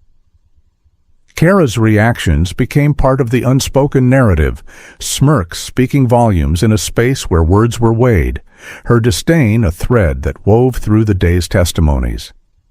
The judge, ever vigilant, caught one such expression during a particularly poignant moment and addressed it directly. "Ms. Winslow, control your demeanor. This court will not tolerate displays that disrespect the proceedings or those involved," his voice authoritative, speaking not just for order, but for the dead who could no longer defend their dignity, authority stepping in where silence reigned. The rebuke landed firmly, Kara's smirk vanishing as she nodded curtly. The judge's words, a reminder that the courtroom was no place for games, his intervention a voice for Maya when voices failed. Elena felt a quiet gratitude, the judge's stance a proxy for the unheard, control enforced with the weight of law. The moment restored balance, authority the guardian of respect, speaking for those whose stories now filled the room. The prosecution, building momentum, called Sienna Vale to the stand. And she walked forward with the hesitant gait of someone stepping into a storm she had helped brew, her eyes downcast, shoulders slumped under the weight of her choices, and the eyes now upon her. The courtroom watched as she approached, the air thickening with anticipation. Sienna's presence, a living fracture in the group's once solid front, her steps echoing softly on the floor. She avoided looking at Kara initially, focusing on the bailiff, her hands trembling slightly as she took her place. From complicity to confession. The call from complicity to confession. The call marked a pivotal shift. Sienna's arrival, the harbinger of betrayals to come, her hesitant steps into the light, a prelude to words that could reshape the trial. Sienna was sworn in with a quiet oath, her voice barely above a whisper, and as she settled, Kara planned it. The admission landing, Kara planned it. The admission landing like thunder in the room, the first overt betrayal sending shockwaves through the gallery and drawing a gasp from spectators. The statement hung heavy, simple, yet shattering, Sienna's voice gaining strength as she continued, the sorry, a personal fracture, to the accusation, a public one that echoed Maya's silenced voice. Elena's heart raced, the thunder of those words a cathartic release, betrayal the storm that cleared the air. Kara's face paled, the room electric, the first crack in the facade hitting like a force of nature, the echo resounding. The betrayal struck with the force of thunder, promising more revelations as the trial pressed on. The prosecution wasted no time in shifting gears after Sienna Vale's bombshell testimony, on transitioning seamlessly into what felt like proof mode, the courtroom transforming into a gallery of evidence with large screens flickering to life, timestamps glowing in stark white against black backgrounds, and stacks of exhibits passed to the jury like chapters in an unfolding book. The lead prosecutor stood before them, her voice steady and commanding, and explaining that the case wasn't built on whispers or assumptions, but on a foundation of data that couldn't be argued away. Digital footprints that survived every attempt to erase them. She began with an overview, her words painting a picture of technology as the ultimate witness, impartial and relentless, recovering what human hands tried to bury. The jury leaned forward, eyes wide as the first slides appeared. Carrier logs mapping out message volumes, to spikes in activity that aligned perfectly with Maya's growing anxiety in the weeks leading up to that night.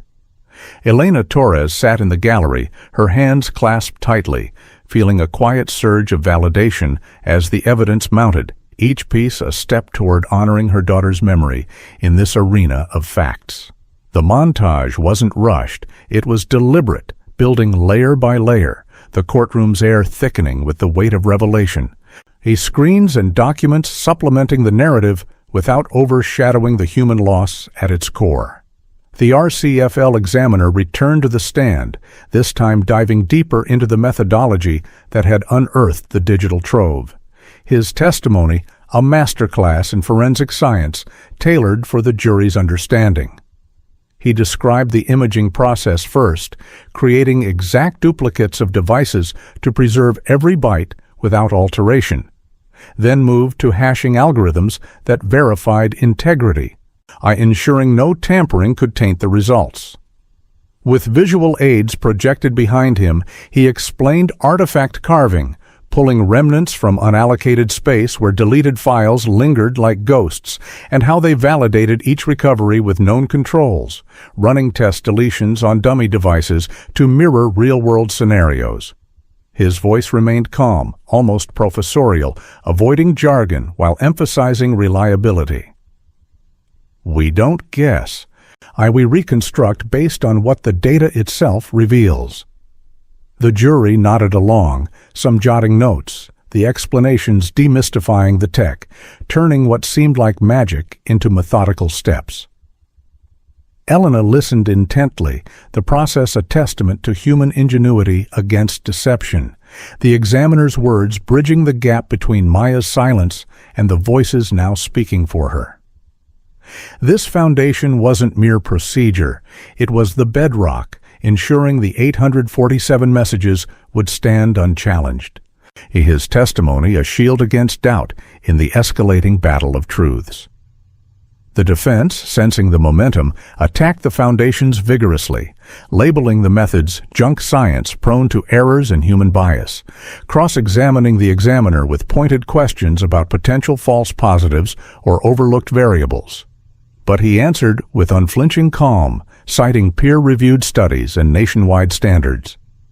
These are the same techniques used in cases across the country, validated time and again. He countered each probe with data, error rates below 1%, controls that mirrored the devices in question, his poise turning the assault into an opportunity to reinforce credibility, the jury watching as defense tactics faltered against facts. One juror even cracked a small smile at a particularly deft rebuttal, the exchange shifting the room's energy toward trust in the science. Elena felt a quiet triumph, the junk science label crumbling like sand. On the examiner's responses, a steady drumbeat of assurance. This back and forth wasn't just theater. It was the trial's crucible, methods tested and affirmed, the calm dismantling of doubt, ensuring the evidence's path forward remained clear and unblocked. With foundations solidified, the first exhibit rolled out. Carrier logs that detailed message volumes and exact timestamps, even for communications where the content had been scrubbed. The sheer number of exchanges, hundreds in the lead-up, painting a picture of persistent, targeted contact that no deletion could fully obscure. The prosecutor highlighted spikes on key dates, lines on a graph climbing like a fever chart, correlating with Maya's reported stress and the prepaid SIM's activation. Jurors passed around printed copies, fingers tracing the peaks, the logs impersonal yet damning, servers indifferent to intent but faithful in recording. The defense objected to relevance, but the judge overruled, allowing the exhibit to stand as a skeleton of conversations, volumes speaking when words were lost. Elena imagined Maya checking her phone during those spikes. The logs, a silent record of mounting pressure, her daughter's isolation growing with each ping. This exhibit set the tone, timestamps the anchors that tied digital shadows to real-world actions, the jury absorbing the persistence as the montage pressed on, building the case one irrefutable line at a time. Next came the iCloud returns, projected in clear tables showing account logins from suspicious IPs, backup timestamps that were abruptly toggled off the night of Maya's disappearance, and a device list revealing manual disables that screamed of intervention, as if someone had flipped switches to halt the automatic preservation of data. The prosecutor walked the jury through it step by step, explaining how cloud syncs captured snapshots even after local deletions. If the toggles a desperate bid to sever the digital lifeline. One entry stood out, a login near Hollow Creek's coordinates, timestamped during the critical window, placing virtual activity at the physical scene. Jurors murmured softly, the table's a visual web of evasion, disables not glitches, but choices. Elena reflected on the irony, clouds meant for convenience turned into keepers of secrets, the returns a testament to technology's memory. The exhibit deepened the narrative.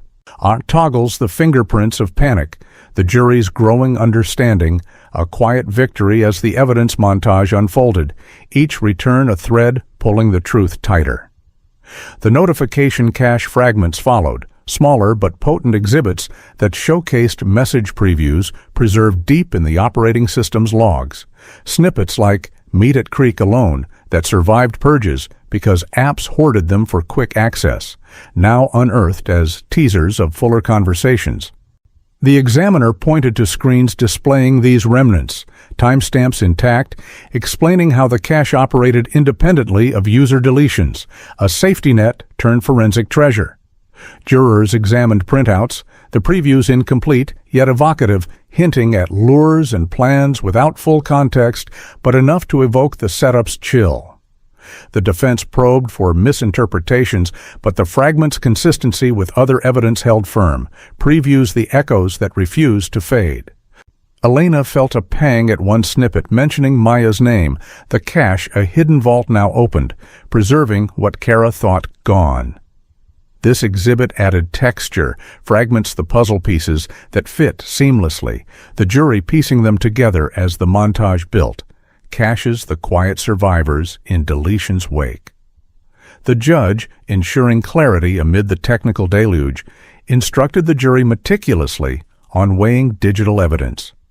Consider the chain of custody, the expert validations, and how multiple sources corroborated each piece, his words a guiding light to prevent confusion in the sea of data. He emphasized treating it like any physical proof, scrutinize origins, but recognize its reliability when foundations were solid, the instruction a balanced scale for minds navigating unfamiliar terrain. Jurors nodded, some referring back to notes, the judge's calm directives anchoring them, preventing overload from the montage's intensity. Elena appreciated the care. Are the instructions a safeguard for fairness, ensuring the evidence's weight was felt without bias? This pause in the flow reinforced the trial's integrity, weighing a deliberate act that turned complexity into comprehension. The jury empowered as the digital story continued to unfold. Then came the heart of the montage, segments of recovered chats projected on the screen, redacted for sensitivity where needed, but clear enough to reveal the raw intent and coordination. She, the prosecutor, narrating softly as lines scrolled, each one a building block in the timeline of deception. The chats weren't read in full. Select threads highlighted planning discussions, names and timestamps glowing, the jury following along with handouts, absorbing the progression from casual gripes to logistical details. Whispers filled the room as patterns emerged, the redacted portions only amplifying the impact of what remained visible, intent shining through like light through cracks. Aunt Elena braced herself, the projections a digital resurrection of voices that had plotted in shadows, her daughter's fate scripted in shorthand. The segments mesmerized, chats the unfiltered pulse of conspiracy, the screen a window into minds that thought privacy eternal. Key lines were called out for emphasis. One reading, "Bring gloves," a directive buried in a thread about handling things, followed swiftly by "Don't let her record," a warning against digital traces, and "Reset your phone after," an instruction for cleanup that echoed Kara's own actions, each phrase projected in bold, the prosecutor pausing to let them resonate. The jury's faces tightened, these snippets not idle chatter, but blueprints. Gloves implying caution, recording a fear of evidence, resets a nod to erasure. The lines built a rhythm, intent layered upon intent. The courtroom silence save for the prosecutor's voice. Each key phrase a nail in the structure of doubt. And Elena closed her eyes at reset, the words a mirror to the panic that followed Maya's silence, the emphasis underscoring calculation. These highlights weren't sensational, they were surgical, phrases the echoes of a plan that demanded reckoning, the jury absorbing the weight as the montage pressed forward. A particularly damning message flashed next. "She thinks she's better than me. Tonight she learns." Kara's words captured in a recovered thread, laying bare the motive in plain. Unfiltered language, jealousy and resentment boiling over into a vow of correction that chilled the room with its personal venom. The prosecutor let it sit on the screen, the jury reading silently, the statement a raw admission of ego-driven intent, learns a euphemism for something far darker. Murmurs rose faintly, quickly hushed, the message's simplicity amplifying its impact, no ambiguity in the threat.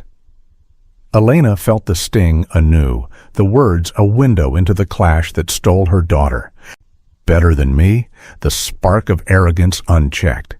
The line stood as motive's core, personal and pointed, the jury's expressions shifting to resolve as they connected it to earlier testimonies, the message a pivotal reveal in the evidence's unfolding drama.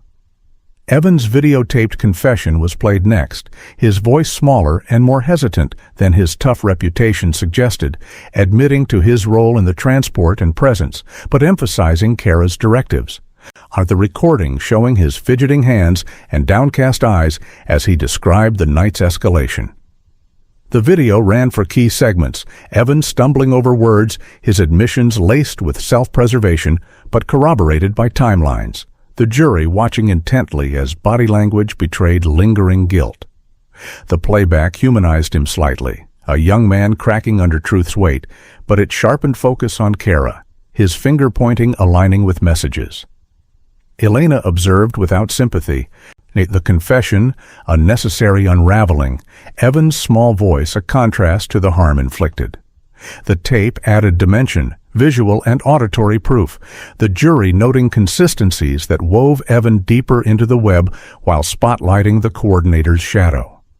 Noah's interrogation video followed, portions redacted but impactful, showing him sobbing uncontrollably as he recounted the plan's spiral, repeating Kara's phrases like, "No one will find out," and "delete, delete, delete."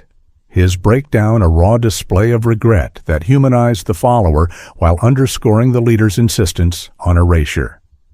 The footage captured his tears, voice cracking on deletions, the jury witnessing the emotional toll, Noah's repetition, a haunting mantra that echoed the case's theme. His sobs contrasted Kara's calm, highlighting dynamics, the video an emotional pivot in the montage. Elena felt a pang for his youth, yet resolve in the truth it unveiled, delete a refrain of cover-up. The playback deepened the narrative, sobs the counterpoint to calculation, the jury absorbing the human cost through Noah's fractured words. The defense attempted to imply coercion in the group's dynamics, suggesting followers like Noah were pressured beyond will, but the text countered seamlessly, displaying threads where Evan hesitated with, "Are you sure?" only for Kara to reply sharply, "Stop being weak," her words assigning roles like tasks in a grim assignment. The language of dominance clear and unyielding. Projections showed these exchanges, Kara's responses directive, weakening claims of external force, the jury tracing the power flow. Elena saw the irony, coercion flipped against the defense. Weak, a reveal of her control. The implication fell flat, text the rebuttal, roles etched in digital stone that assigned guilt without ambiguity. As the evidence barrage continued, Elena closed her eyes during the most piercing lines. The weight of hearing her daughter's fate discussed in cold coordination, too much to bear visually. But the jury remained riveted, watching a mother's quiet endurance amid the storm of proof, her pain a silent underscore to the digital onslaught. The room respected her space, the jury's glances empathetic, Elena's closed eyes a moment of private grief in public reckoning. This endurance humanized the trial, pain the thread binding evidence to loss. The jury witnessing resilience that amplified the stakes. By mid-afternoon, Kara looked visibly rattled for the first time, not at the mentions of Maya or the creek's horrors, but at seeing her own words enlarged on the courtroom screen, bigger than her composed face, the digital mirror reflecting back a version of herself she could no longer deny or delete. Her posture stiffened, fingers twisting a tissue, the screen's glow casting shadows on her features, her earlier smirks replaced by a tense jaw. The jury noted the shift, her reaction a subtle admission, words confronting their author in amplified form. Elena opened her eyes to this, finding a grim satisfaction in the rattle, the screen a judge of its own. The moment marked a turning point, rattled poise, the crack in arrogance, the evidence's scale finally piercing the shield. The prosecutor wrapped the day's montage with a final haunting line left lingering on the screen. After tonight, she won't talk again, calling recess as the judge's gavel fell, the words a chilling capstone that echoed through the hushed room, the jury filing out with somber faces, the impact palpable in the silence that followed. The line, stark and unadorned, needed no explanation. its intent clear, the recess a breath amid intensity. Elena rose slowly, the words searing into memory, a promise of silence that had come true in the worst way. The judge's call ended the session. But the echo persisted. The smirk began to disappear, fading under the relentless light of truth, the trial's momentum unstoppable as shadows lengthened toward verdict. As the trial pressed forward into its next phase, the defense team pivoted their strategy with calculated urgency, attempting to sow seeds of doubt among the jurors by claiming that the recovered messages had been taken out of context, twisted from innocent teenage banter into something sinister by overeager prosecutors. They argued passionately that kids say things in the heat of fleeting emotions, hyperbolic threats, exaggerated plans that never translate to real actions, urging the jury to remember their own youthful indiscretions and not condemn Kara for words alone. The attorney paced the floor, voice rising with emphasis on adolescence's impulsivity, painting the chats as dramatic flair rather than blueprints, a desperate bid to humanize what the evidence portrayed as cold calculation. Whispers rippled through the gallery as he spoke, some jurors nodding thoughtfully, others furrowing brows in skepticism, the pivot a gamble to reframe the digital deluge as mere noise in the storm of growing up. Elena Torres listened with a heavy heart, the minimization stinging like a fresh wound, reducing her daughter's final hours to overlooked exaggeration.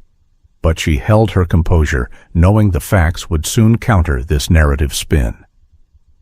The defense's words hung in the air, a plea for leniency through ambiguity. But the courtroom's tension suggested that context, once examined, might reveal more than they hoped.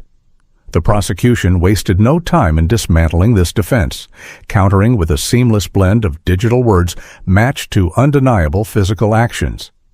The SUV captured on gas station cameras aligning with message timestamps, footprints in the creek mud tracing back to suspect's shoes, fibers from Maya's jacket clinging to vehicle seams, and deliberate location history gaps on phones that overlapped perfectly with the night's dark timeline.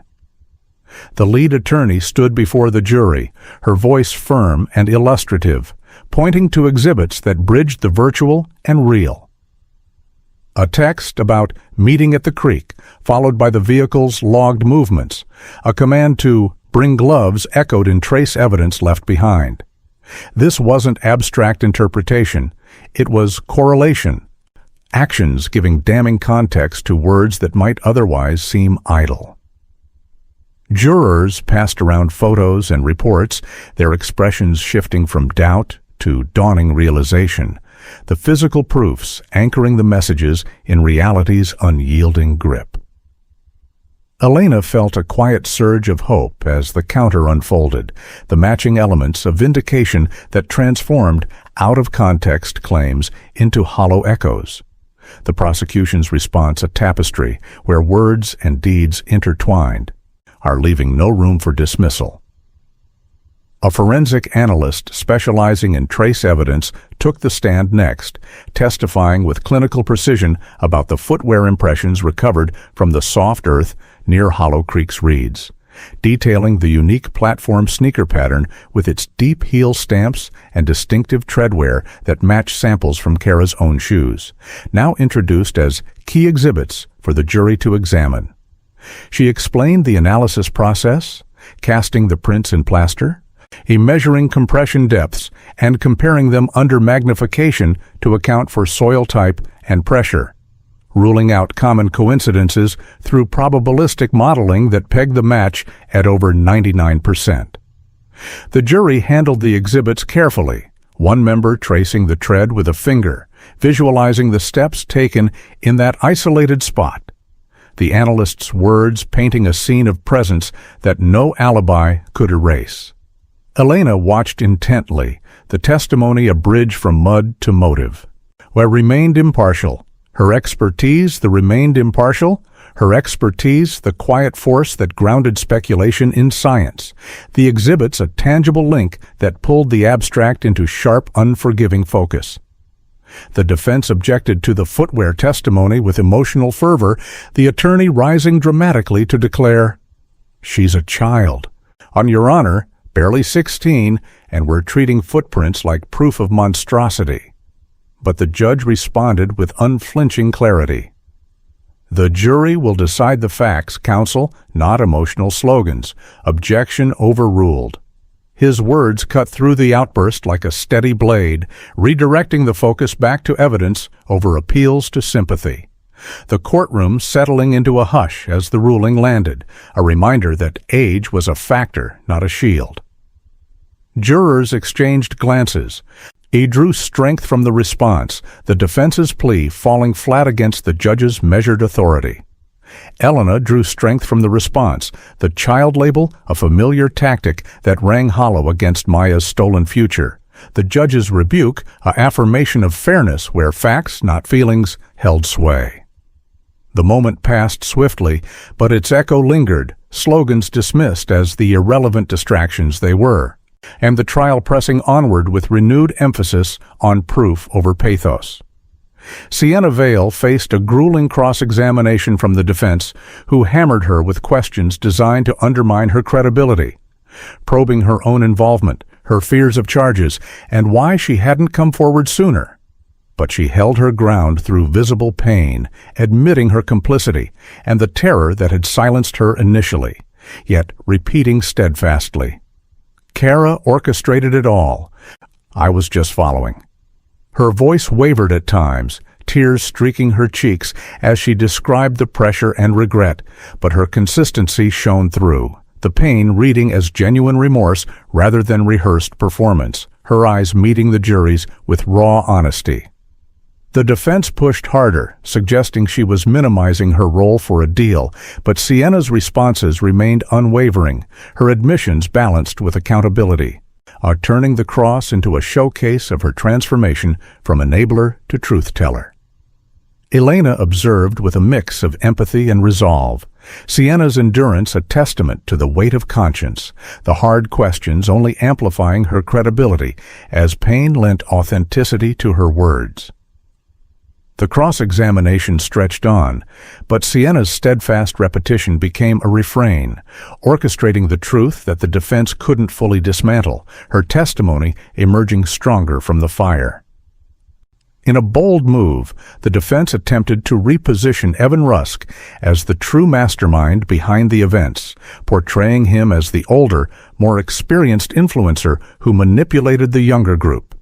But the prosecution swiftly displayed a series of recovered messages where Evan hesitated with questions like, "Are you sure this is a good idea?" only for Kara to reply curtly, "Stop being weak, we stick to the plan." Her words underscoring her as the driving force, not the follower. The messages, projected in sequence, showed Evan's reluctance met with Kara's authoritative dismissals, her language commanding and unyielding, flipping the narrative of influence back onto her. Jurors followed along on handouts, the exchanges revealing dynamics where Kara pushed forward Evan's "Are you sure?" A moment of doubt, quashed by her insistence. Elena felt the shift in the room, the defense's paint job cracking under the weight of direct evidence. "Stop being weak," a phrase that echoed her control. On the display neutralized the attempt, messages the unassailable proof that repositioned blame where it belonged, the jury absorbing the leadership laid bare in typed commands. Noah Pike's mother was called briefly to the stand, her testimony a heartbreaking glimpse into the aftermath as she described her son's panic the night after the incident. He had vomited repeatedly, shaken uncontrollably, and begged her in whispers to help undo it. His distress a stark contrast to Kara's reported calm that isolated her lack of remorse in the jury's eyes. With a trembling voice, she recounted finding him curled in his room, eyes wide with horror, his pleas fragmented and desperate, a boy's regret manifesting in physical agony that no feigned innocence could match. The jury listened intently, her words painting Noah as haunted, his mother's pain evident in every quiver, as the contrast sharpening the group's dynamics where others crumbled while Kara remained composed. Elena empathized with the mother's anguish, a shared thread of parental loss, the testimony a humanizing lens that highlighted Kara's detachment, remorse's absence, a void that spoke volumes.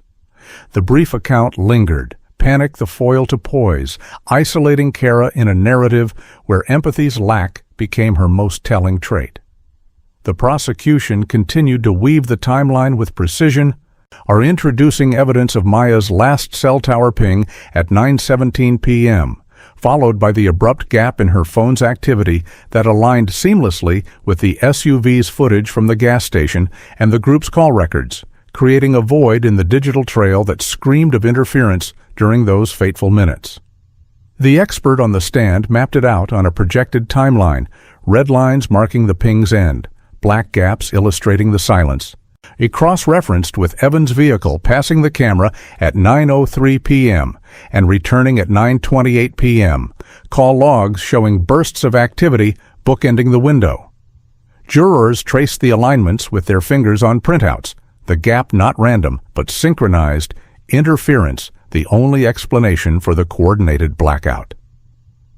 Elena recalled that final ping like a heartbeat's last throb, the evidence a confirmation of orchestrated disruption, her daughter's voice silenced in sync with the group's movements. The introduction tightened the net, pings and gaps the silent sentinels of truth, the jury connecting dots that painted a picture of intent woven through technology's threads. A seasoned detective from the Cedar Hollow force testified next, recounting Kara's initial interview demeanor with vivid detail. How she casually offered her clean phone for inspection as if daring scrutiny, pushed a narrative about checking security cameras instead, and smirked openly at mentions of evidence, on her confidence bordering on contempt throughout the questioning.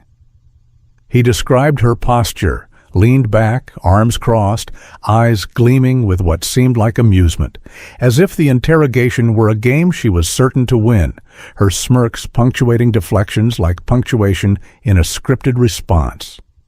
The jury watched body cam footage snippets, Kara's expressions captured in real time, the detective's testimony bringing the scene to life, her offering and Smirks evidence of arrogance that clashed with the gravity of a missing girl. Elena remembered the reports, the demeanor an echo of the detachment that had enabled it all, the testimony humanizing the investigation's early frustrations. The account added behavioral layers, Smirks the nonverbal admissions that spoke louder than words, the jury noting the contrast between her poise and the unfolding horror.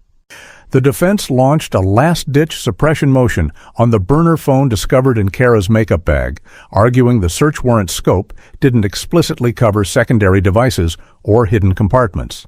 But the prosecution established firmly that the warrant's language encompassed all electronics in the residence, with the discovery location well within the authorized areas, backed by officer affidavits detailing the room-by-room process. The prosecutor presented the warrant document itself, highlighting broad terms like any devices capable of communication and logs showing the bag's location in plain view during the closet search, no overreach involved. Jurors followed the exchange, the motion a Hail Mary that fizzled under the weight of procedural details, the judge listening intently as arguments flew. Elena sensed the desperation in the defense's push, the phone's suppression a key battle they couldn't afford to lose, but the establishment of scope turned it back. Affidavits the shield against exclusion. The motion's details unfolded methodically, warrant's breadth the quiet victor in this skirmish of legality. The judge, after a brief recess to review submissions, denied the suppression outright, his gavel striking with resonant finality as he cited the warrant's clear parameters and the lawful discovery, another door closing on the defense's efforts to exclude pivotal evidence. The ruling met with a subtle nod from the prosecution and tight lips from the other side. The denial echoed through the courtroom, a procedural win that ensured the burner's messages would reach the jury. The gavel's sound a punctuation mark on the day's battles, authority sealing the path forward. Elena exhaled slowly, the closure a step toward comprehensive truth. The judge's decision, a barrier lifted for justice rather than against it. The moment passed, but its impact lingered. Our doors metaphorically slamming on evasion, the trial's momentum undeterred as more exhibits waited in the wings. Kara was offered the opportunity to testify in her own defense, a chance to address the jury directly and perhaps humanize her side. But after a whispered consultation with her attorney, she declined. Her silence a strategic choice to avoid cross-examination's pitfalls, yet one that couldn't erase the volumes she had already spoken through her typed messages and actions. The judge noted her decision formally, the courtroom absorbing the absence, her choice hanging like an unspoken admission, words unsaid but evidence already vocal in their place. Jurors speculated quietly in their minds, the declination of void where explanation might have filled, but the strategy backfired subtly, silence amplifying the digital chorus against her. Elena pondered the choice, silence a shield that rang hollow against Maya's eternal quiet. The offer's rejection a moment that shifted perceptions without a word. The trial moved on, her typed legacy the testimony she couldn't retract, silence the final, futile defense. As the evidence phase wound down, closing arguments began to take shape in the attorneys' minds, the prosecution framing theirs as a series of choices repeated across 847 messages. Choices to plan, to lure, to cover tracks, that built a deliberate path to tragedy, at each text a deliberate step in a journey of accountability. The lead prosecutor jotted notes during breaks, structuring the argument around the montage's highlights, emphasizing repetition as evidence of intent. 847, not a number, but a litany of decisions that demanded reckoning. The jury, having absorbed the deluge, awaited this summation, the framing a narrative arc from curiosity to culpability. Elena sensed the buildup, the choices a mirror to the irreversible one that took Maya. Of the argument's form, a promise of closure through clarity. The prosecution's approach wove the threads, repeated choices the refrain that echoed premeditation's drumbeat. The defense, in their plea for mercy, leaned into ambiguity during closings, urging the jury, don't ruin a life over texts that could be misinterpreted as youthful exaggeration. But the words hung awkwardly in the air, wrong-footed because Maya's life had already been ruined beyond repair. The plea inadvertently underscoring the irreversible harm in a bid for sympathy. The attorney spoke of second chances and growth, text as fleeting as teenage moods, but the phrasing backfired. Ruin a life, evoking Maya's absence more than Kara's future, murmurs rising in the gallery as the irony landed. Jurors shifted, the ambiguity a thin veil over facts, the defense's words a misstep that amplified the contrast between lives affected. Elena felt the wrongness keenly.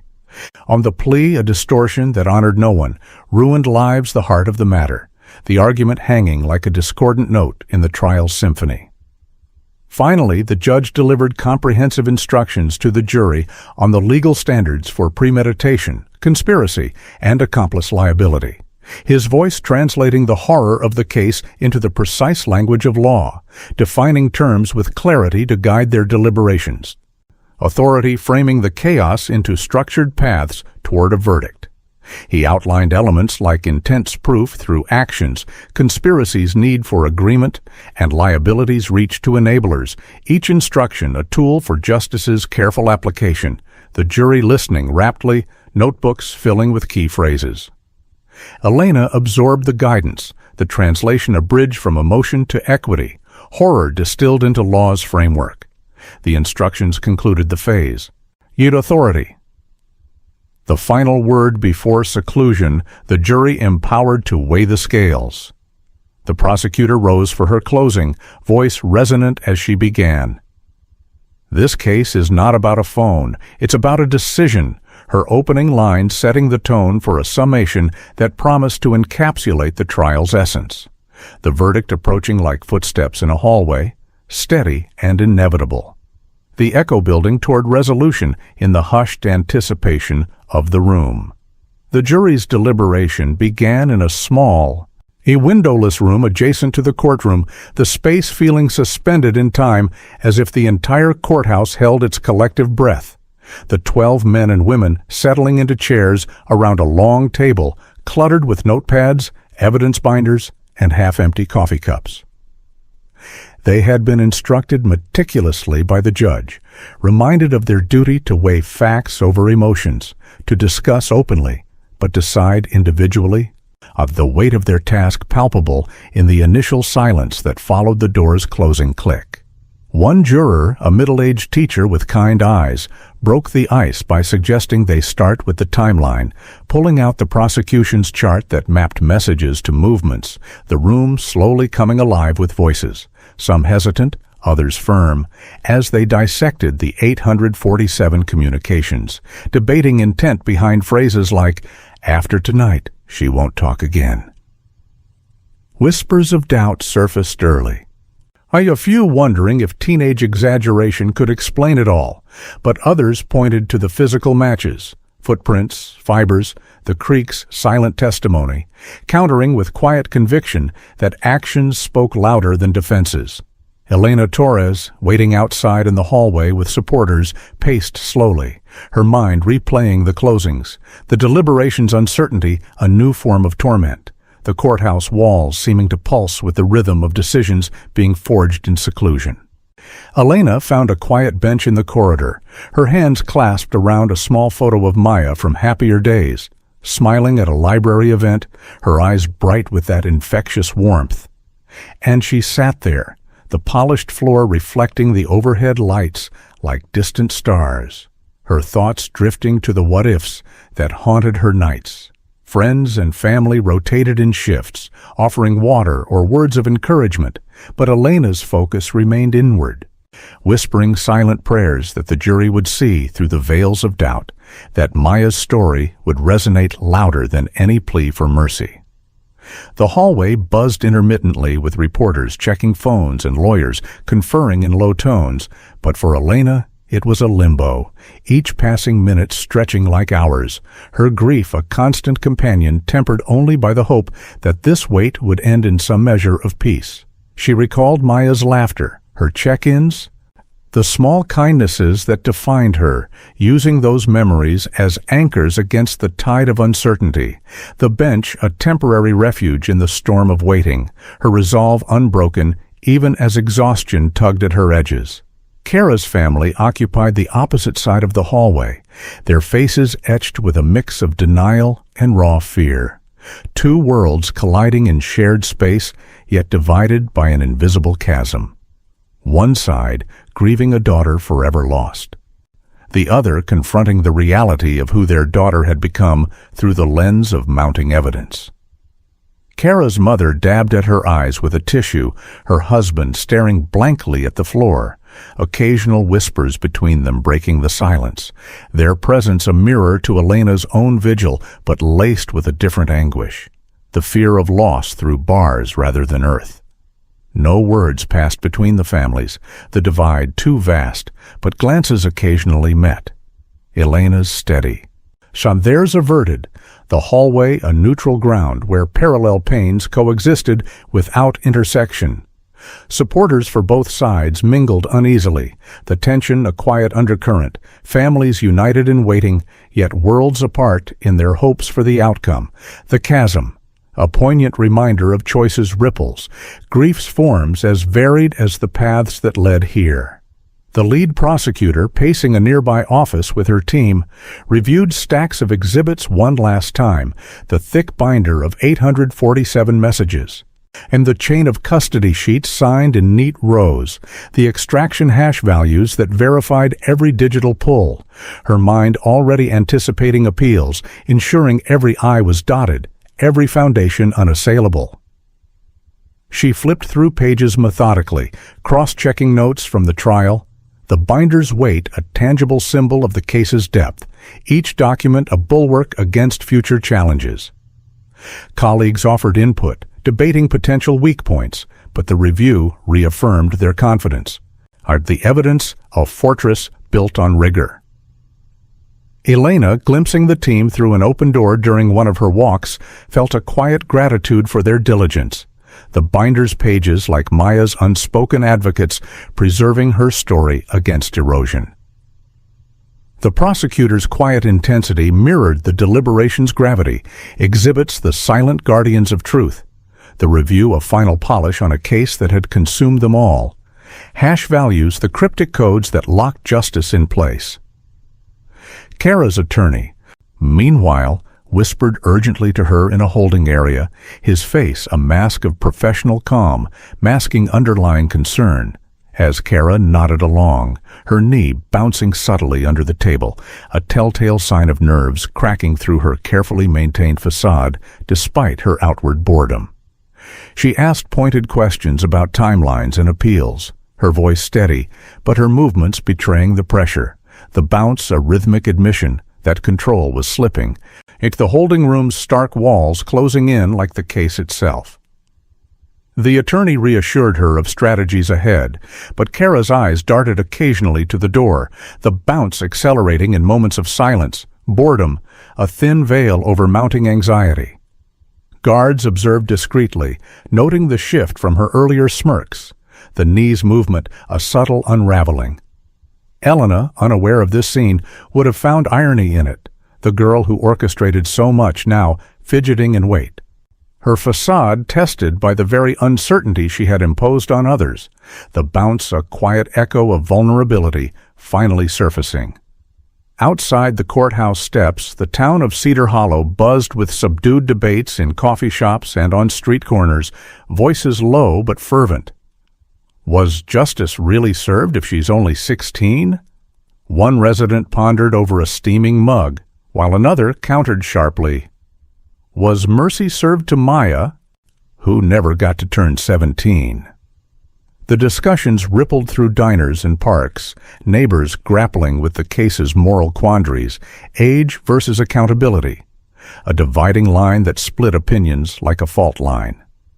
Posters of Maya still fluttered from lampposts, her smiling face a constant reminder amid the chatter, the debates a microcosm of the jury's own deliberations, mercy and justice weighed in everyday terms.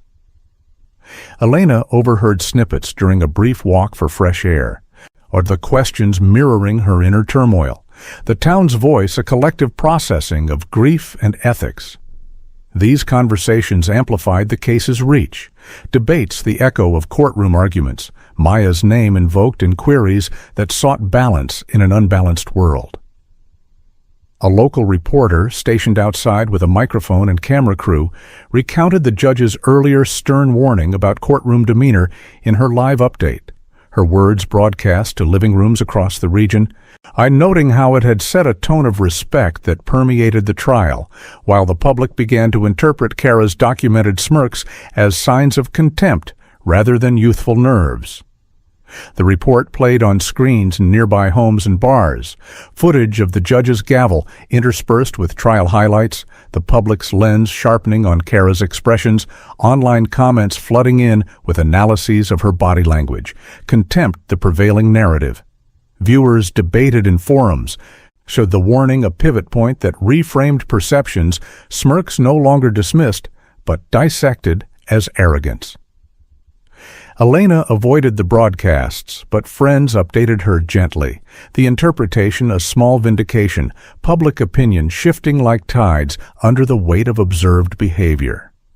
The reporter's account fueled the discourse, demeanor the subtle evidence that swayed hearts beyond the jury box, contempt's shadow lengthening over sympathy's pleas. Elena received an unexpected call from Maya's friend Jules Mercer, who couldn't bear to be inside the courthouse but wanted to check in, her voice cracking over the line as she said, "Tell Maya I'm sorry I didn't walk her home that night." The words, a heartfelt regret that bridged their shared loss. Jules's absence from the stands, a choice born of overwhelming emotion. Elena listened, tears welling as she assured Jules that Maya would understand. The call a poignant connection amid the wait. Regrets voiced like confessions in a confessional. Jules shared memories of laughter and plans unfinished, her apology a balm and a wound, the line crackling with unspoken what-ifs. The conversation ended with promises to meet soon, Elena hanging up with a renewed sense of community, Jules's words a reminder that grief extended beyond family. Home not just a place, but the safety Maya had been denied. The call lingered in her mind. "I'm sorry." A thread that wove through friendships fractured, but enduring, the courthouse's shadow momentarily lightened by shared humanity. Hours into deliberation, the bailiff delivered a note from the jury to the judge, the room tensing as it was read aloud. A request to review specific message exhibits again, particularly the line, "Reset your phone after," and its surrounding thread. The ask a sign that details were being dissected. Digital words under fresh scrutiny in their secluded space. And the judge approved swiftly, exhibits recopied and delivered, the request sparking speculation in the hallway. Were they focusing on cover-up? Doubting intent? The note's specificity suggested thoroughness, the jury diving deep into the montage's core, reset a phrase that echoed Erasure's theme. Elena pondered it during her wait, the request a hopeful sign of diligence, phones reset, a pivotal clue revisited. The bailiff's delivery heightened anticipation, exhibits the tools of verdict. The jury's ask a whisper of progress in the suspended time. Those revisited messages were displayed once more in the deliberation room, but back in the courthouse, Kara, escorted briefly for a procedural update, stared straight ahead from her holding area, her jaw clenched tightly, as if the screen of her mind replayed the words she could no longer control, tension radiating from her like heat. Guards noted her rigidity, the clench a physical manifestation of strain. On words that had once been hers, now weapons turned inward. The moment passed without incident, but her posture spoke volumes, control's illusion cracking under revisited scrutiny. Elena, unaware, would have seen it as fitting, the clench a mirror to the grip evidence held on her fate. The stare lingered, jaw the silent admission of pressure mounting, the deliberation's invisible hand tightening its hold. After what felt like an eternity, but was several intense hours, the jury signaled through another note that they had reached a unanimous verdict, the bailiff announcing it to a courtroom that stood immediately, the ritual of rising a collective intake of breath as everyone prepared for the words that would define the trial's end. The announcement rippled through the halls, summoning all back to their seats, hearts pounding in unison, the signal a culmination of days steeped in testimony and proof. Elena rose with supporters, her pulse quickening, of the moment a precipice between wait and resolution. The courtroom filled rapidly, the stand a return to order, the jury's signal the harbinger of closure's approach. The judge, resuming his bench with solemn poise, instructed the foreperson to speak clearly and deliberately when reading the verdict, his voice a steady guide in the charged silence, while Kara's mother began to weep softly, even before the words emerged, her quiet sobs a prelude to the storm about to break. The instruction hung, a clarity the mandate, the foreperson nodding as papers rustled, the mother's tears a raw undercurrent that humanized the formality. Elena steadied herself, the sobs a contrast to her own restrained grief, the moment thick with anticipation. The judge's words framed the reveal, tears the emotional prelude, the courtroom poised on the edge of finality. The verdict was read aloud in measured tones, the foreperson's voice steady despite the weight. Guilty on the primary counts. I structured per the jurisdiction's laws. Murder in the furtherance of conspiracy, luring with intent to harm, and obstruction through digital means, plus the added witness intimidation from the jail call. The words landing like stones in a still pond, rippling through the room with finality. The counts echoed, each guilty a affirmation of evidence's triumph, the jurisdiction's framing, life eligible for the lead charges, sealing the outcome. Reactions varied, gasps, nods, on tears, the room absorbing the gravity, guilty the chorus that ended the deliberation's suspense. Elena closed her eyes, the words a release, justice's structure honoring Maya's memory through law's lens. Elena's response was soft, a sound of relief intertwined with fresh waves of grief, her body sagging slightly as if a long-held breath finally escaped, for there was no true win in such loss, only a confirmation that the world had seen the truth and responded. Just the verdict, a step toward healing's fragile path. Supporters embraced her gently, the soft sound a catharsis, relief, not joy, but the end of one chapter's agony. The courtroom respected the moment, grief's complexity acknowledged, confirmation the balm that soothed without erasing scars. Elena's reaction humanized the outcome, relief the quiet victory amid enduring sorrow, the verdict a marker on grief's unending road. Kara's expression, for the first time without artifice, finally broke. Not in sorrow for Maya, or the pain inflicted, but in wide-eyed shock that her carefully constructed world of control had failed her, the guilty echoing like a door, slamming on the future she had assumed was hers to shape. Her face paled, eyes widening as the words sank in, the break a raw exposure of vulnerability, control's illusion shattered in an instant. The jury watched solemnly, her shock a silent epilogue to testimonies of calm, at the expression shift, marking the moment arrogance met consequence. Elena glimpsed it briefly, the break a poignant contrast to Smirks' past, shock the final mask falling away. The courtroom absorbed the change, Kara's world shrinking in the verdict's wake, failure the teacher she had long evaded. The judge, maintaining order amid the murmurs, set a sentencing date 2 weeks hence, announcing gravely, "This court will hear impact statements from all affected parties." His words a promise of voices yet to be heard, the gavel poised as he reminded the room of decorum in the face of strong emotions. The date loomed, impact the final chapter before judgment's full weight, the announcement a bridge to closure's next phase. Elena noted it on her calendar mentally, the hearing a chance to speak Maya's truth one last time, the judge's gravity a fitting close to the day's revelations. The setting formalized the path ahead, impact the human element in law's machinery, the gavel's impending fall a harbinger of sentences to come. The verdict was approaching like footsteps in a hallway, but now it had arrived, resonant and real, the echo shifting from anticipation to the steady march toward sentencing, where words would give way to final reckonings in the quiet aftermath of truth's unveiling. Sentencing day arrived like a long-awaited storm, finally breaking over Cedar Hollow's courthouse, the room fuller than during the trial, packed with a mix of locals, reporters, and distant relatives who had followed every twist through news updates and whispered town gossip.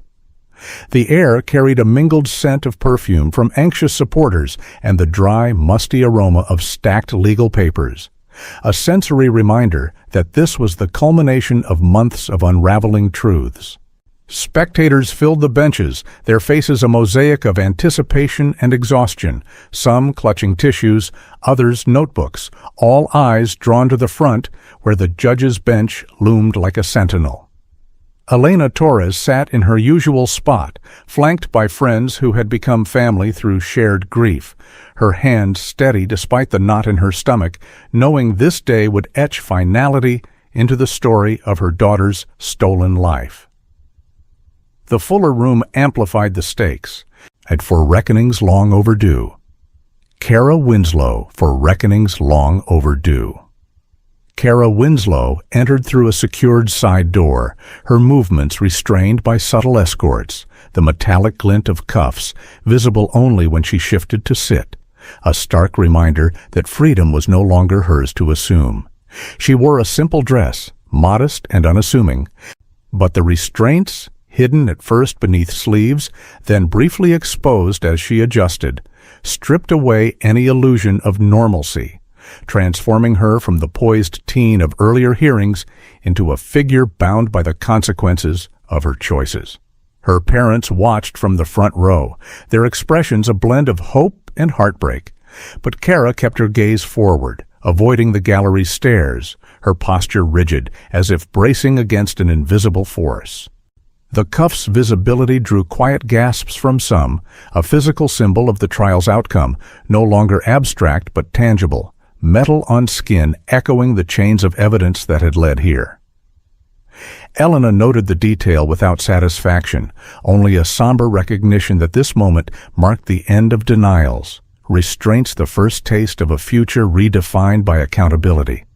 The room's energy shifting as all awaited the words that would seal it. Victim impact statements opened the proceedings. A solemn ritual where voices long silenced by procedure finally rose, beginning with Elena Torres, who stood before the court holding a framed photo of Maya in a mock graduation cap from a family celebration. The image, a poignant symbol of dreams deferred, her hand steady as she placed it on the stand for all to see. She spoke of Maya's vibrant spirit, the girl who dreamed of college and helping others, her voice clear but laced with the ache of what was lost. On the photo-drawing eyes from the jury box, remnants and gallery alike, a visual plea for remembrance amid the legal formality. Kara shifted slightly in her seat, but Elena continued undeterred, describing how Maya's absence had hollowed their home, the cap a relic of futures stolen, the statement not vengeful but raw, painting Maya as more than a victim, a daughter, a friend, a light extinguished too soon. The courtroom absorbed the words, the photo's presence amplifying Elena's quiet strength. The impact beginning with a mother's tribute, dreams in the cap, a silent accusation against the choices that ended them. Elena's voice, steady through most of her statement, carried the weight of everyday loss as she shared. She checked in with me every single day, no matter what. A text, a call, just to say she was okay. Now I check the silence, waiting for a message that will never come. The words hung in the air like a lingering echo, simple yet profound. And of replaying old voicemails, clinging to Maya's laugh. The check-ins a thread of connection severed without mercy, her tone not accusatory but achingly honest, a mother's lament that humanized the abstract charges. Kara's eyes remained fixed on the table, but the statement resonated. When Elena's "check the silence," a poignant refrain that bridged personal pain to the broader injustice, the jury absorbing the emotional toll, words weaving loss into the fabric of the day, silenced the unspoken witness to what was taken. Jules Mercer, Maya's closest friend, followed on the stand, her voice trembling as she spoke of the regret that now shadowed her days and how one night's events had rewritten the innocence of their youth. No more carefree walks after school, no more blind trust in those they called friends, the safety of their small world forever altered. She described Maya as the one who always had her back, the friend who turned group chats into laughter and library study sessions into adventures. But now, Jules confessed, she second-guessed every decision, haunted by the what-ifs of not insisting on accompanying Maya that evening. Her words painted a picture of changed lives, youth's vibrancy dimmed by caution. The courtroom listening as she wiped tears, regret a heavy cloak she wore daily. Elena nodded silently from her seat, Jules's testimony a shared burden, the altered youth a ripple effect that extended beyond one family. The stand a platform for voices that echoed the broader impact, trust's fracture, a wound that time might mend, but scars would remain. The prosecutor rose next, summarizing the case's core with unflinching clarity. Those 847 recovered messages weren't random teenage noise or fleeting exaggerations. They formed the very scaffolding of a deliberate plan, a blueprint for luring Maya to isolation, and then the frantic cover-up that followed, each text a deliberate choice in a chain of deception. She recapped key lines. Meet at the creek. Reset your phone after. After tonight, she won't talk again. tying them to physical proofs like the SUV's path. In the footprints, the deleted logs, her voice resonant as she emphasized how the messages coordinated roles, anticipated fallout, and betrayed intent without ambiguity. The jury, having seen the exhibits, followed her thread, the summary a cohesive narrative that transformed fragments into a fortress of evidence. Noise dismissed as the defense had claimed, but revealed as orchestrated signals. Elena felt the power in the recap, the scaffolding metaphor apt. And messages, the structure that held up the tragedy, the prosecutor's words, a final weave before judgment, clarity cutting through any lingering haze. The defense, in their turn, pleaded earnestly for leniency, citing Kara's young age as a mitigating factor, potential underlying trauma from a pressured teenage life, and the immaturity that comes with youth, arguing that rehabilitation, not harsh punishment, would serve justice and society better, and their voice laced with appeals to mercy and second chances. They painted Kara as a product of her environment, social media's cruelties, peer pressures, a small town's judgments, urging the judge to see the girl before the actions, immaturity a lens that softened the edges of guilt. The plea hung in the courtroom, emotional and reasoned, some in the gallery nodding sympathetically, but others, including Elena, saw it as a sidestep around accountability. Age a shield invoked, where evidence demanded reckoning. The defense's words flowed persuasively, trauma and youth the anchors of their case for compassion, the judge listening without expression, leniency the final hope in a trial that had leaned heavily toward consequence. Kara was granted the opportunity for allocution, a moment to address the court directly, and she stood with a composure that belied the stakes, beginning her statement with, "I'm sorry for how things happened," her words measured and soft, but notably, she never uttered Maya's name, skirting the heart of the harm as if acknowledging the victim would make the regret too real, her apology floating in generality without anchoring to the loss inflicted. She spoke of lessons learned, of wishing to turn back time, her tone rehearsed, eyes scanning the room but avoiding Elena's gaze, the statement a performance of contrition that rang hollow in its omissions. But things happened, a passive phrase that evaded ownership. The courtroom listened in tense silence, her words a bid for sympathy, but the absence of Maya's name echoed louder, a void that spoke of detachment persisting even here. Elena felt the generality like a slight, the apology's vagueness a final twist of the knife. Kara's standing a moment of exposure where true remorse remained elusive, the statement ending on a note that promised change without naming the cost. The judge interrupted her gently but firmly, midway through a vague expression of sorrow, his voice cutting in with authority. "This is the moment to acknowledge the full reality of your actions, Ms. Winslow, not just how they affected you." His words a pointed correction that drew a flash of anger in Kara's eyes, a brief spark of the defiance that had defined her, quickly masked but noted by those watching closely. He emphasized the need for genuine reflection, his tone paternal yet unyielding. The interruption, a rare judicial nudge toward accountability. The courtroom absorbing the exchange as Kara resumed briefly, her eyes betraying the flicker of resentment at being challenged. Elena sensed the spark, a glimpse of the unbowed spirit beneath. The judge's acknowledgement, a call for depth that her words lacked. Reality, the mirror she avoided. The moment passed, but the flash lingered, anger the undercurrent to a facade of sorrow that filled the room. "You used a phone that filled the room. You used a phone like a weapon to orchestrate harm, and deletion like a prayer to evade consequences. But this court deals in facts, not wishes or illusions." His words a moral anchor, dissecting her methods without embellishment, the metaphor landing with the weight of finality as he highlighted how technology, meant for connection, had been twisted into tools of isolation and cover. He spoke of the evidence's clarity, the message's intent undeniable, his voice steady, as he underscored the betrayal of trust that amplified the tragedy. Facts the unassailable ground on which justice stood. The courtroom hung on every syllable, the judge's phrasing poetic yet precise, weapon and prayer evoking the duality of her actions, Elena finding solace in the acknowledgement of the court's dealings a counter to her evasions. The address resonated, illusions shattered in the light of facts, the judge's authority, the voice that named what she had wielded, wishes dismissed in favor of reality's unyielding stare.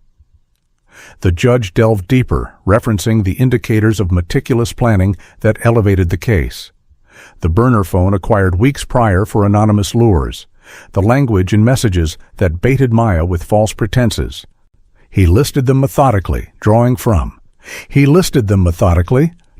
the record. The burner, a symbol of premeditation, lure language, the hook of deception, resets the frantic erasure, and the call a continuation of control, even from confinement, his voice unwavering as he connected these to the broader pattern of manipulation. The jury remnants in the gallery nodded subtly, the references a recap that reinforced the verdict's foundation, Elena absorbing the breakdown as validation of the investigation's depth, each indicator a nail in the structure of her defense. The judge's enumeration built a narrative of intent, planning the thread that wove through every choice, the courtroom attuned to his dissection, accountability, the inevitable conclusion drawn from facts laid bare. The sentence was delivered with solemn finality, tailored to the jurisdiction's guidelines. Kara, certified for adult trial due to the crime's severity, received decades to life for the lead charges of murder and conspiracy. Evan and Noah, as key participants, faced substantial terms of 20 to 40 years each, reflecting their roles in execution. Sienna, with her cooperation and lesser involvement, he received a reduced sentence of probation and community service under strict accountability conditions, the words resounding through the room like a gavel's prelude. The judge explained each portion, emphasizing rehabilitation opportunities within the terms, but the life-eligible clause for Kara hung heavy, a reflection of planning's shadow. Reactions varied, sighs, tears, stoic nods. The sentences a balance of mercy and measure, jurisdiction's framework ensuring proportionality.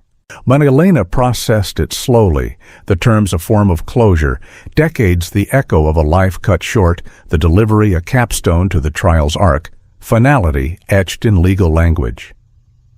Kara, upon hearing the decades stretch before her, finally let tears fall, not in mourning for Maya or the families shattered, but in raw anguish at her own future, compressing into numbered years behind walls, the reality piercing her composure as sobs escaped, her hands trembling visibly for the first time. The tears streamed, unchecked and genuine, but observers noted their self-focused nature, a girl's world shrinking under the weight of consequences she had long dismissed. The courtroom watching as the facade fully crumbled, anguish the unscripted end to her performance. Elena glimpsed the breakdown without pity, the tears a human response to loss of control. Future's constriction the mirror to Maya's abrupt end. The moment humanized her briefly, sobs the sound of realization dawning. But the absence of broader remorse lingered, years the teacher arrogance had evaded until now. Elena exhaled deeply as the sentences concluded, her body releasing tension held for months, relief washing over her not as happiness or triumph, but as the quiet end of constant panic, a space opening where grief could breathe without the shadow of unresolved questions. She leaned on a friend's shoulder, the exhale a release valve for the pressure that had built since Maya's disappearance. Relief the cessation of fight rather than victory's joy.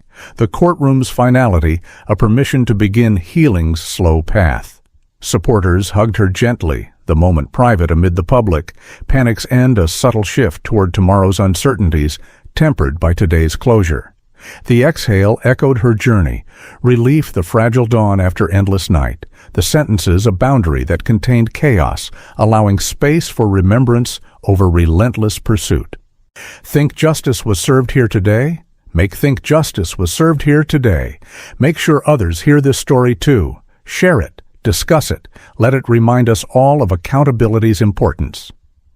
The words spoken by an advocate in closing remarks lingered as the courtroom began to empty, a gentle urging to carry the lessons beyond these walls. She's the camera of public attention invited to focus on prevention and awareness. Elena considered them later, the call a ripple outward, justice not isolated but communal.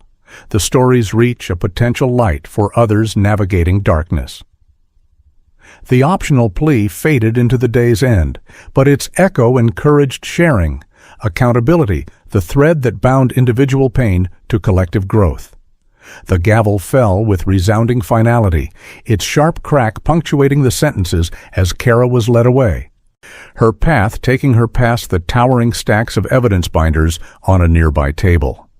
The 847 messages compiled like bricks in a wall she could no longer dismantle, each page a testament to deletion's failure. Guards flanked her, the binder's presence a silent sentinel, messages the unerasable record of intent, her steps slow as reality settled, the courtroom emptying behind her in hushed waves. Elena watched the procession, the stacks a symbol of truths unearthed. She bricks the foundation of justice built on what she thought buried. The gavel's echo reverberated, finality made manifest, Kara's figure receding past the binders, the scene a poignant close to the saga. She thought deletion meant silence. The court made it permanent.